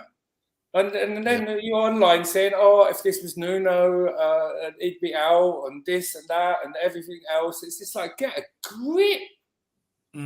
Get an absolute grip. It's like Dave said earlier, look at our record. How many games we have. Maybe it's not the prettiest football, but we're doing stuff, you know? We've built a base that we can build on. You know, I've heard it's the worst transfer window in our history from some people. No, it's not. There were certain players out there that we went for. They didn't want to join us for whatever reason. Maybe they're happy where they are or financially, but there was some reason they didn't want to join us. And then if we'd have gone out and got another player, everybody would have said, oh, we didn't get our first choice. He's crap. Yeah. And also, and then Arsenal, Loris... Before the game, I was on the fan show on the Friday before the game. Everybody was shitting themselves. Forster was going to play. Shitting themselves. And the same people, well, not all of them, but some of them, were 24 hours later saying his career was finished. Yeah. I'll be honest, you kind of got me there, Rufus, because I remember I was on that Friday fan show with you, and I didn't have as much faith in Forster as I think yourself and Philip and some people. You guys kind of were vouching for Forster a bit. And I did say, you know what, I need Hugo. And then you're right. Next day, you know, I find myself berating Hugo all game for blowing up the North London Derby for us. There's a point there. You know, it's football. It's never going to always be perfect. Let's just look at our records and our stats and where we are. We've got a good, you know, we can't force players to join us. We were definitely in for them. You know, like when certain journalists are saying we're in for them, you know that we were in for them. We were seriously negotiating. For whatever reason, it didn't work. If we'd got our third choice and everybody would have been like, oh, we never get the player we want. We actually seem to be holding out now for the player that we want. And that will start in the next window. We're being picky. We're being picky, maybe. Yeah. Do you think we can get the players we want in a January transfer window, Rufus? Let's see how Inter we do have to accept we got Bentancur and Kulu last year because Juve were doing business. And that's the only reason why we got them. If they weren't doing business, we wouldn't have got them. So do you think we can get the same caliber of players in this January to have a similar impact of the ones we got in last January? I think it depends how other clubs do in the Champions League. For example, Inter, they're really relying on that Champions League money. If they go out in the group phase, then maybe there's a chance doing well in the league where the club literally has to say, look, we've got to save some money here. One of you's got to go out the door, and then we get one of our first choice ones, and then everybody will be partying.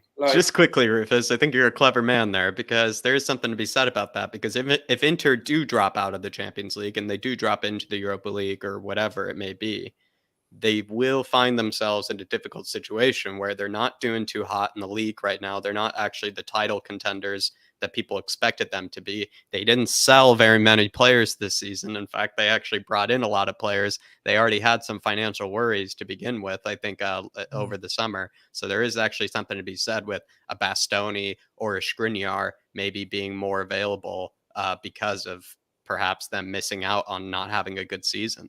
You're actually a clever guy there. And that's my point. If we got Skriniar in January, everybody would be saying, oh, God hail Paratini, he really is gone, and everything else like that. Where at the moment they're giving him a bit flat, and at the same time, I don't know if a January deal is possible for like a Bastoni. That'd be crazy if it were, because not often do you see the big deals down in January, Rufus. But I do agree that there is something to be said that perhaps it does seem like they're being very patient and they're picking the players they want. They're not just going for anybody. We all wanted that guy Ndika, perhaps from Frankfurt. That's not who Spurs seem to identify, or at least not Paratici. Maybe they are being patient for the likes of a Bastoni or a Gvardiol or something like that. Maybe they're just being patient. I think they've got their targets and they want them, and we're not going to settle for second best. And we've always settled for second best too quickly, you know. And like our results speak for themselves. Maybe we haven't, you know, the 3-4-3. It works with Kulu. When we got Kulu in the 3-4-3, going on to the Brighton game, when we got Kulu in the 3-4-3, it seems to work a lot better. I don't like Richie on the right. Yeah, neither does Dave. He has what do you think what is he doing wrong on the right? What do you think he's doing wrong? Everything. I don't know what it is, because me and Jacob both say when he came on as a sub for Son on the left, he was a completely different player. Everybody was sort of like saying, "Oh, he's got a star, he's amazing, everything like this." And then like he started a few games, but on the right, and I don't know what it is. Yeah, maybe coming off the bench, he has less time to kind of show his flaws. And he was coming off the bench a lot of the times when we were in a good position in the game. So all he had to kind of do was take the ball, run with it, and ease the pressure off our back line. Which he is. Whereas now that we actually need him to be creative and help us get actually a foothold in the game, it's proven right now, especially on the right, his link-up play is just not there. I encourage everybody, go back and look at clips where Kulu plays and clips where Richarlison plays, which I've done. And I already know the difference. Kulu holds up the ball. He's also got a better cross, a better pass, plus he's willing to run the channels. With Richarlison, he tries to run the channels, but how many times have we seen him be caught off? So many. And for me, that's the biggest difference. Richarlison is trying to do things first time, but again, just doesn't have the passing to be able to do with it. And for me, it's not why we brought him. I brought him in here to be a backup to Kane, to give Harry Kane a rest, or to put him up there and go two up top and try and nick again. That's what I wanted him for, not for this left or the right side. He is not a link-up player. He's an out-and-out finisher. Put the ball in around the box, he would cause havoc and he'll put it away, but he's not a link-up player. Yeah, I agree. I mean, like on a 3-5-2, I'd like to see him on the bench. In a 3-5-2, midfield, I'll probably be a bit radical here and say to start a lineup in a 3-5-2. I'd like to see Skip in there. Yeah, Skip, Bissouma, and Neuberg. For the 3-5-2, is tomorrow seem like a good idea for you, Rufus? Because we are going to be yet again without Kulusevski. You agree with Dave, where Richarlison, you don't think has really been that great on the right, or he's not been as effective. So with that sort of kind of in mind, with Richarlison not being that effective on the right, it kind of means then the 3-5-2 isn't as much of a, I don't know, it isn't as much of a downgrade, because Richarlison hasn't been that effective on the right. And then your only other choice for a right winger is Hilmesi. And I don't know, it's you find yourself in a situation where you're sort of, do you feel like he's being forced to play the 3-5-2? Like, if you get what I'm trying to say? Yeah, because when I mean, I don't know. I mean, Perisic has only played on the right once, and it's hard to judge a player just on one performance. Like he's only really been over there on one time, and it didn't really Perisic work. Out there. Yeah. On the left, I don't like him playing with Son. I think he seems to overcrowd Son. He takes the ball a bit too far forward for Son. And Son gets the ball in a bit more of an awkward position. I prefer it when Son plays with Cess, because Cess just... And maybe that's like the substitutes on that side should be a Perisic and Richarlison, or the second pairing. Maybe they should do something on that side. But, yeah, I mean, I think that's the problem with Son at the moment is... Perisic is always taking the ball a lot further than Cess does. Because I'm not saying Cess never takes the ball to the corner flag. Of course he does. He does. But he knows when to get rid of it early to Son. And Perisic doesn't seem to see that. But maybe that's all stuff they're working on and learning. Learning how they got quick. Hope so. I really do hope so, because we need to click into top gear soon. You know, it's coming to that point of the season now where you need to go on a little run. You know, and if you go on a little run, it's going to help your top four hopes massively. It might even push you, you know, keep you in a title race, give you that ambition. And I think it's absolutely important before the World Cup now that we go on a little run and kind of leave ourselves in a good position going to the World Cup. So, the players can be enthusiastic going to the World Cup, but also to be enthusiastic coming back. So I do think it's very, very important that, you know, we go on a good run now. It's about time. It's about that time where the real top teams, they start separating themselves from the pack. So it has to be done now over these next 12, 13 games with Tottenham, Rufus. It's just no excuses. It's got to be done. And maybe last question. Just to touch on that just gently. Do you think that the World Cup's playing a bit with the players at the moment? That I don't buy into it. Pulling out a little bit or not. I don't buy into it. I said that with Ben Davies. They're thinking Ben Davies has been a bit more cautious because he's someone that Wales can't be without. And there are certain players that I've always said this, Rufus, that some people don't think the World Cup will have a huge effect on us.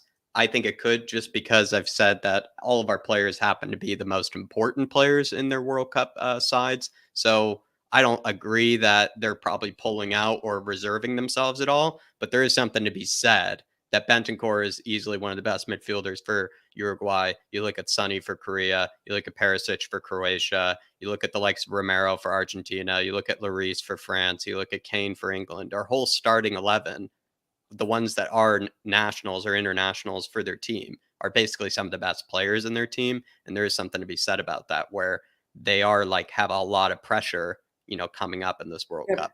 I still don't want to believe that players like Romero or somebody like that could be reserving themselves or something for Argentina. That would not make me happy. That wouldn't. But you know, like quite often after a World Cup year, a lot of the big teams are playing shit.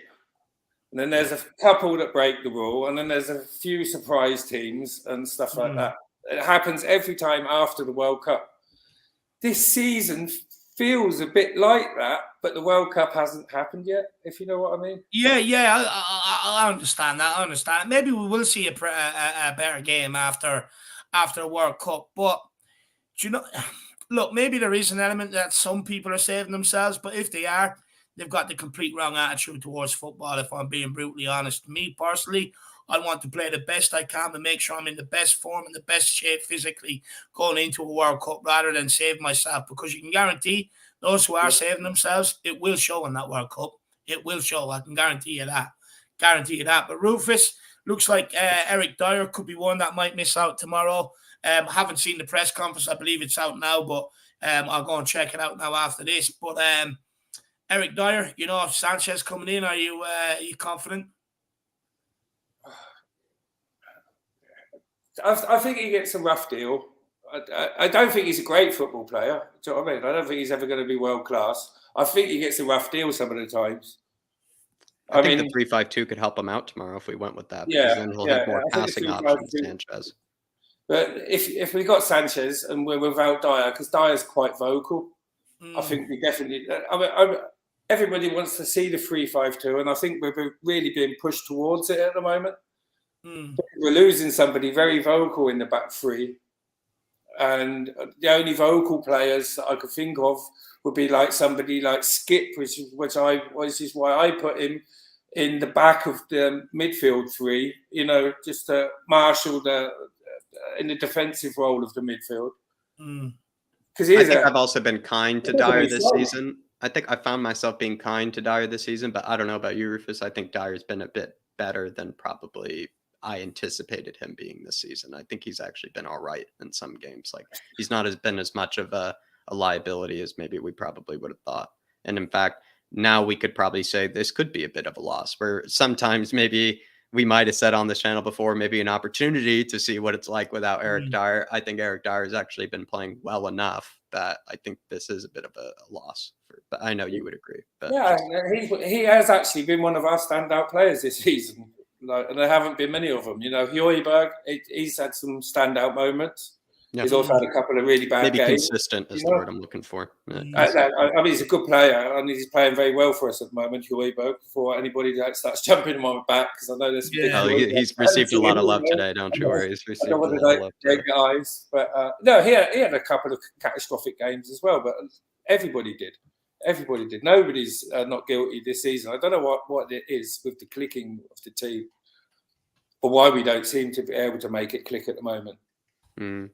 Because this system worked fine last year, and it was like the bigger the team, the more open they played. And I've had a few people said, if we open ourselves up against teams with better players than us, we did last season and we beat them.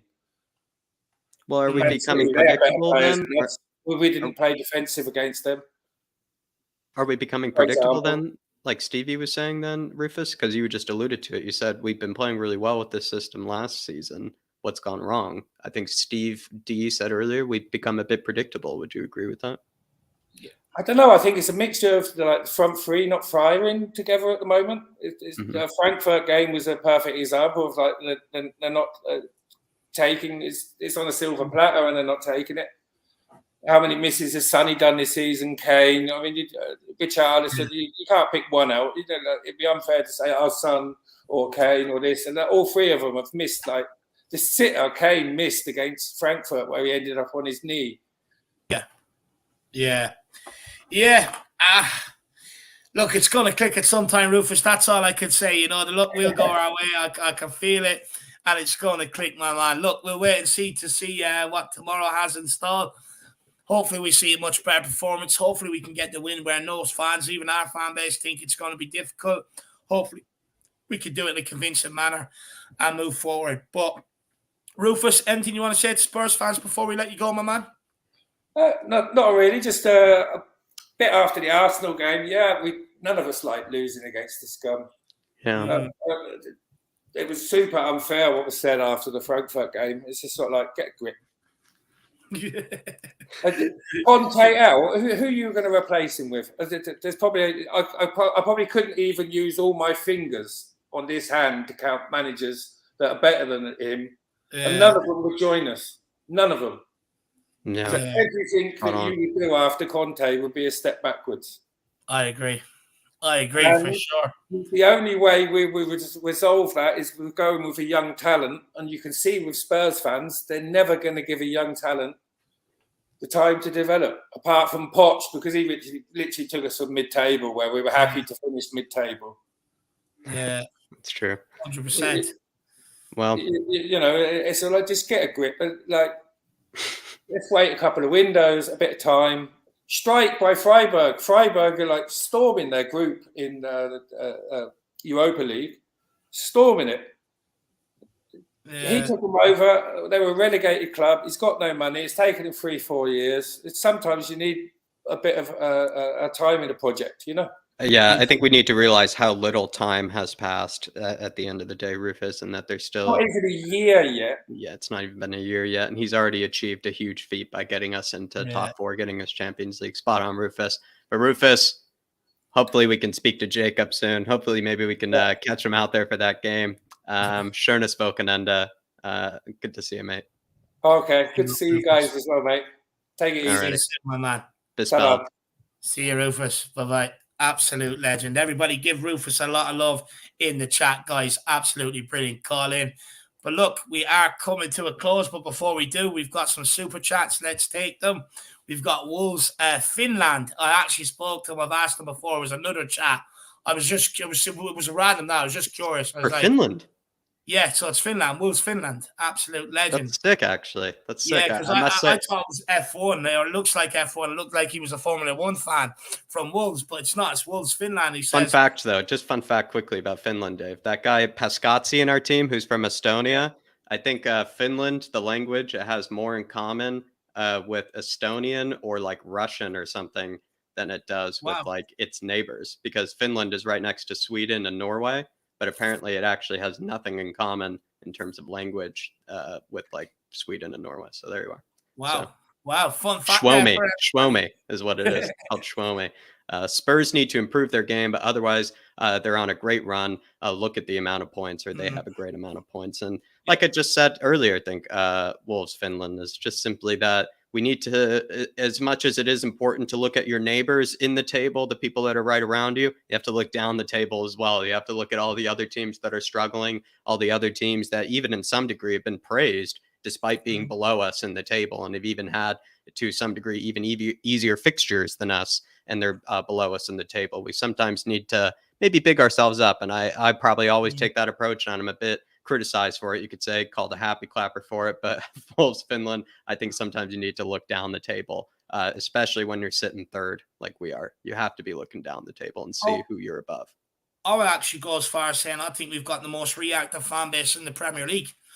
Yeah, I really do believe it. As soon as one result doesn't go our way, it's the end of the world. The manager needs to be sacked.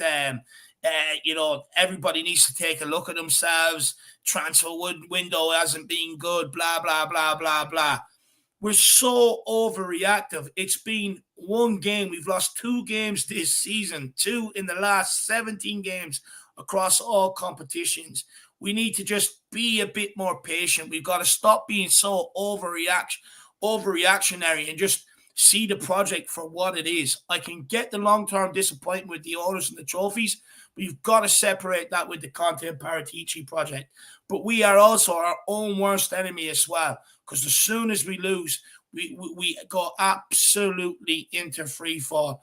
But big up Wolves Finland. Really appreciate the support, my man, and great to see you in. Great to see you in. What do you think of the guy that's in charge of you at the minute? I think he's played good football, but I'm not sure if it's going to work out, my man. But big yourself up. We've got the bottom dude that says, I don't mean to be negative, but I didn't understand the Nuno comparison on Twitter. How many clubs came in after him once he was sacked? Conte, well, Newcastle would come in after. I strongly feel that. It's not negative whatsoever. It's facts. It's absolutely facts. People that are comparing this guy to Nuno, honestly, it's absolutely mindless, stupid, and not very well thought out, if I'm being brutally honest. And I don't like to go into saying them things. I'm a firm believer everybody's entitled to their opinion. But if you want to go off the facts of the matter, Nuno was in charge for what, 9, 10, I think 12 games, something like that. He done absolutely nothing with Tottenham. Conte's been in charge and got us from Europa League to Conference, or from Conference League to Champions League. So I don't even understand how you can even compare the two managers. I really don't understand it whatsoever. Under Conte, we score goals. You've seen that stat being banded around. We've got more goals per 90 under Conte than we do under any other manager. Nuno, we couldn't even create a fucking chance. I'll be honest, I think, again, it's just been it's an over-dramatization, where we always look for the worst in our club. We always look for the worst in our team, and we always compare them to the worst. Anyone that is comparing one guy who was Jose Mourinho's fucking goalkeeper, and comparing another guy who actually has trophies in the cabinet. Nuno's out in the Middle East managing. That's how far his career's gone. Whereas Conte wins trophies. To compare the two, I think is absolutely insane. I would actually say I'm going as far as I think they're trying to be sensationalist. I really do. If anything, to bottom Duda, I would say Nuno probably had more people, maybe offering him deals as a beard sponsorship for maybe some beard brand of some sort than actually, being a new manager. And I agree with you entirely. The moment Conte goes, think about all the clubs that will be licking their lips trying to assign Antonio Conte into their team. That's where you realize it's a mistake, as nobody would be looking at Antonio Conte as a washed up manager when he leaves Spurs. They will be licking their lips trying to get Antonio Conte to sign with them. And if I've even heard it this way as well, to bottom Duda, most clubs, they're basically praying that Conte does leave Spurs and that Spurs fans do get upset with Antonio Conte because they know how good Antonio Conte is. That's simply said. They know how good he is, and they don't want him to succeed at Spurs. That's simply said. They're actually afraid of Conte. You think Inter Milan fans were crying, comparing, saying, oh, it's not the same Inter Milan team we had back in the early 90s, No, of course they don't. They understand. And because they have a good history of trophies as well, they understand. A winner's a winner at the end of the day, and you got to stick by a winner. Big up the bottom, dude. I really appreciate the support, my man. Absolute legend. We've got Ellie in the building as well, and says, I don't buy into you need world-class signings to win a title. You need 11 players to gel and play for each other. Leicester did it, so why can't we? And that's exactly the example I was going to use, Ellie. Leicester, all you need is the right players in the right positions. You need a player with a bit of craft and can take the chances in the forward line. You need a midfield that can do both sides of the game, attacking and defence. And then you need a back line that stick together and put their body on the line for each other.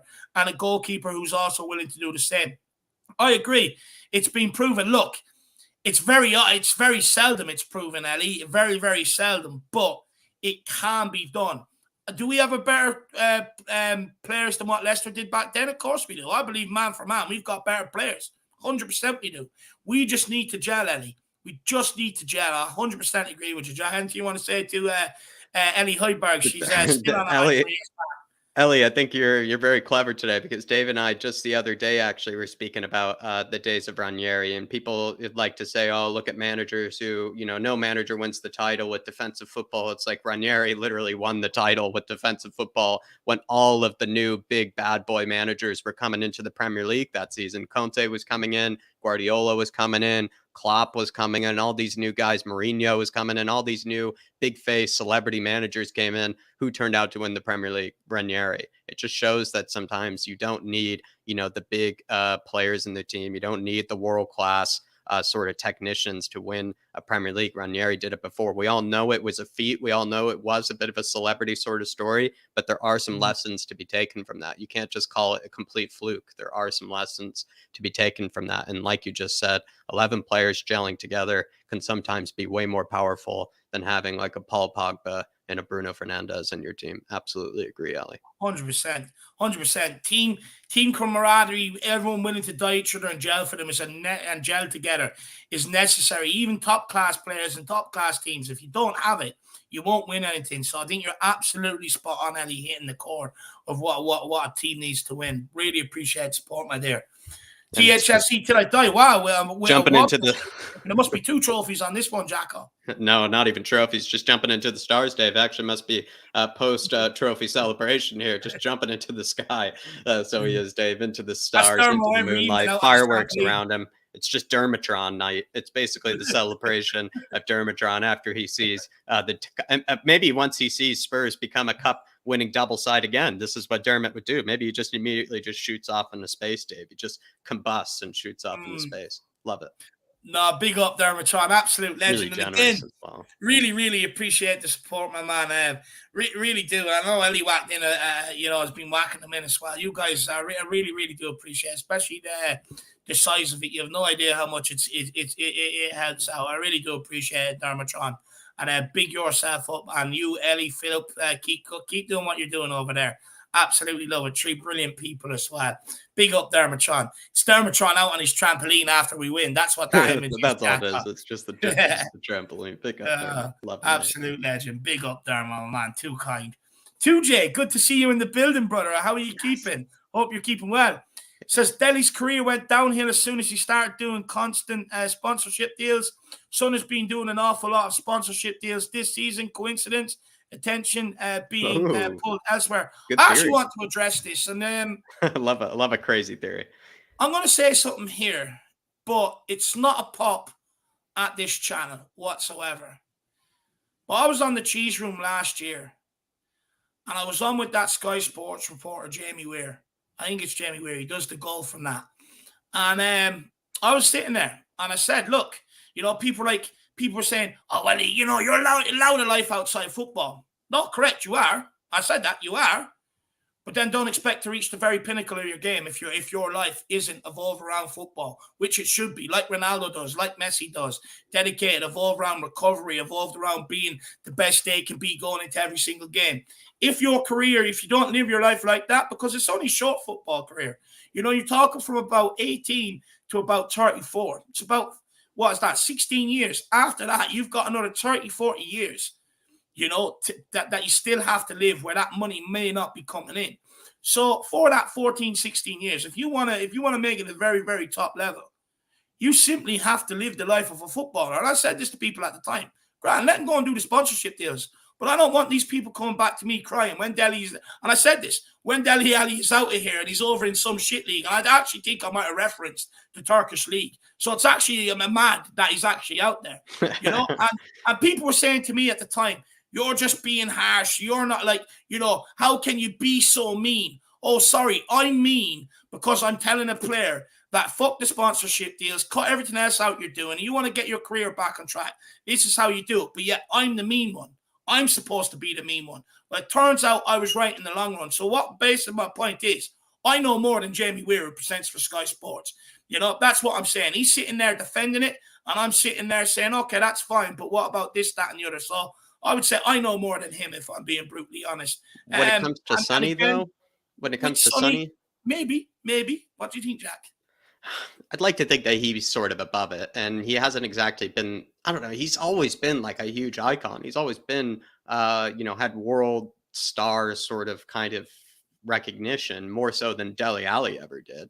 So I don't know. With Sonny, I feel like he's been here before with the sponsorships and maybe kind of and whatnot. I actually am not as informed on that as maybe the next guy. So I don't know if I really can criticize him for it. And then at the same time, I don't know how much I can really deny it. I'd like to give Sonny the benefit of the doubt when it comes to it, just because I know he is a professional. But with kind of bouncing off what Dave said there, too, Jay, there's something to be said, though. If a footballer is clearly maybe doing some things outside of you know, his career that are probably maybe seen as a bit of a distraction, are maybe kind of seen as a bit maybe outside the regular sort of normal activities someone would sort of get up to outside of being a footballer, it then starts to maybe make a fan have less sort of patience or less sort of tolerance for when they start playing poorly. Because when they start playing poorly, you start to then think, well, if their mind, I think, is a bit distracted elsewhere, I'm not going to have as much of a leeway or as much of a tolerance for when they actually start playing poorly. Whereas like maybe you look at someone like Emerson, who we all know have no tolerance for and no patience for. The guy's kind of right, as we all know, just basically doing everything in his power to focus on football by the looks of things. So you do have to kind of sometimes look at that way. Do you give more patience to somebody that's giving their absolute all to the game, giving their absolute all to the club? Or do you kind of let things slide? I don't know. It's an interesting dilemma. With Sonny, though, I'm giving him the benefit of the doubt. And also, I'm not too aware of any of the sponsorships. I actually don't know too much about it. So yeah, I think there was a Manny or Hugo Boss or something like that that used to good choices. Good choices. Yeah, good choices. But we also have to understand, you're expected to do that and all the promo and photo shoots and everything else outside of training, outside of your recovery, and also fill in what you're always doing in your life, plus doing that on top. So you're actually taking on extra work. So it can become a burden. It can tire you out. So I actually think, too, Jay, look, we'll wait and see. I think it's very, very interesting. We'll see. Says he has more pictures in his underwear than goals this season, which is actually true. It is actually true. But I'm going to give Sonny the benefit of the doubt. I think Sonny is someone that wouldn't take it on, and the people around him as well, his father, I don't think would let him take it on if they knew it was going to distract away from his football career, where Dele Alli didn't have them people around him. So he just done it anyway, and now he's out in Turkey as a result of it. But yeah, that day when I was on there, it was a mad interesting debate. You know, the people were looking at me like I was just evil. You know, and it's just like I was just spitting facts. I actually need to go back and watch it and clip it to Sky Sports and say, you need me working for you. At least I speak real. Vikas Shukla says, hi guys, the problem is front three not firing, no good right back defensive formation, still producing results though. Yeah, for me, it's the front three. The big difference between last season, this season is the front three. Once it starts to click, we will be fine, Vikas. No problem whatsoever. And then Mia just giving her catchphrase here.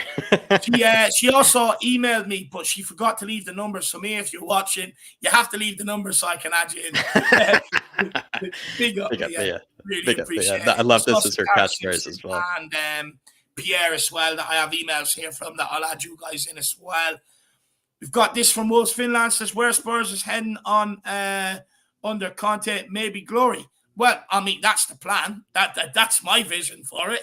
It may not end like that, but that's definitely my vision for it, for sure.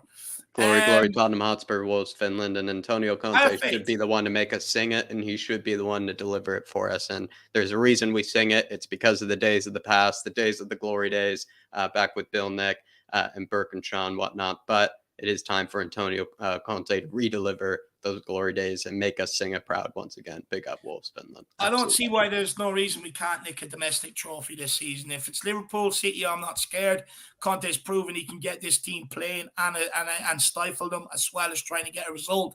So I'm not scared, to be honest with you. The only one I don't want to meet is fucking Chelsea, because they all lots of negative football anyway, played in cup football too. So if anybody is, doesn't like the negative football, I mean, it's more often seen in the cup football because it's all one-off competition anyway. So yeah, I think that actually will come in our favor, that type of style that we play anyways. But big up. Big up Wolves, Finland. Absolute legend. Simon Cohen says, even the boys, big up Simon Cohen. Good to see you in, my man. We're actually ending off now. We're actually ending off, Simon. You're in too late, brother. Hope you're keeping well. And then Jason Bell says, big up, lads, and big up today's guest. I've got nothing more to add. I just haven't chipped in to buy you beer in a while. Wow, Jason, no need, brother. Wow, appreciate that, though. Way too kind, my man. I know Jack will be running down the streets of New York now. I'll buy myself a craft. Probably be able to hear the steam coming off his runners, or, the souls. There'll be no souls left now. But big up, Jason. Really appreciate the support, my man. Look, for me, it'll have to be a few Coke Zeros. I don't really drink. I drink if it's an occasion. I tend to come out of being a spoiled sport and actually drink and go wild. But I don't really drink that much, if I'm being brutally honest. So I'll tell you what I'll do. I'll get a 4-pack of Coke Zero out of that, my man. But big up, Jason Bell. Really appreciate the support. And I actually hope you're doing well, my man. It's good to see you. It's been a while, so I hope you're keeping well over there, brother. Feel free to email us, Jason, if anything, if you want to just chat Spurs or whatnot, something you want to say that maybe you don't get. Yeah, because sometimes you're busy, you don't get to throw things in the chat as much as you like, and feel free to email us or something, Jason. As you know, it's in that description, but really appreciate it, brother. And I might, be able to take a look at maybe maybe the IPAs. Me and Welsh Gal would enjoy this, Jason Bell. Maybe I'll get what Welsh Gal is having now that you've chipped in. Really appreciate it, brother. Big up, Jason Bell. Really appreciate it. But look, guys, we have come to the end of the show. If you want to see more of Jackich tonight, you will find him over on the Cheese Room. I was supposed to be there, but I won't be there this evening. I have other commitments that come up last minute.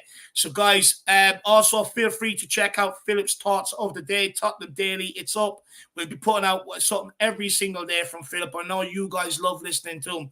So get over, check that out.